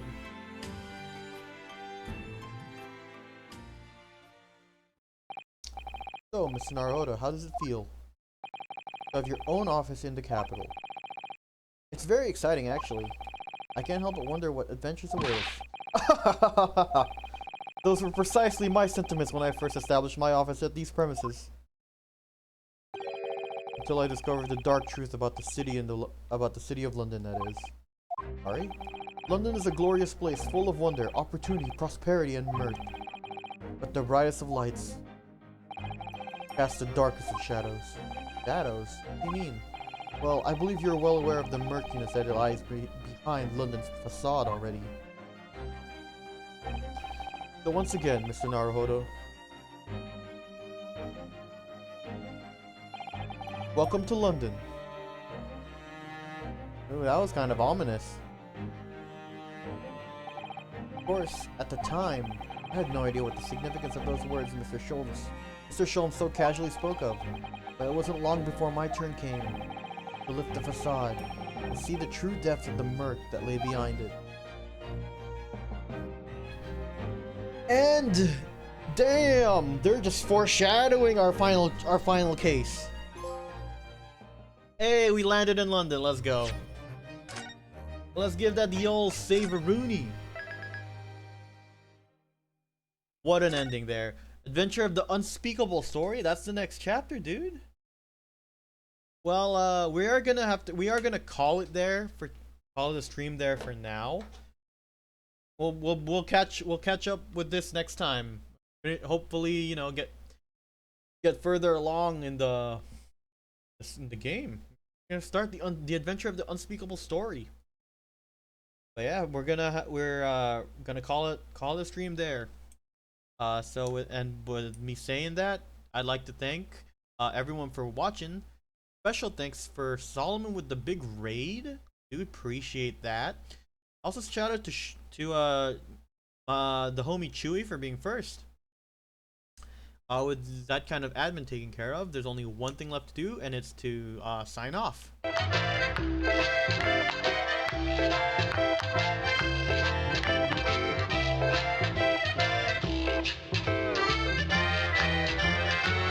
Well, now it's time for So Long.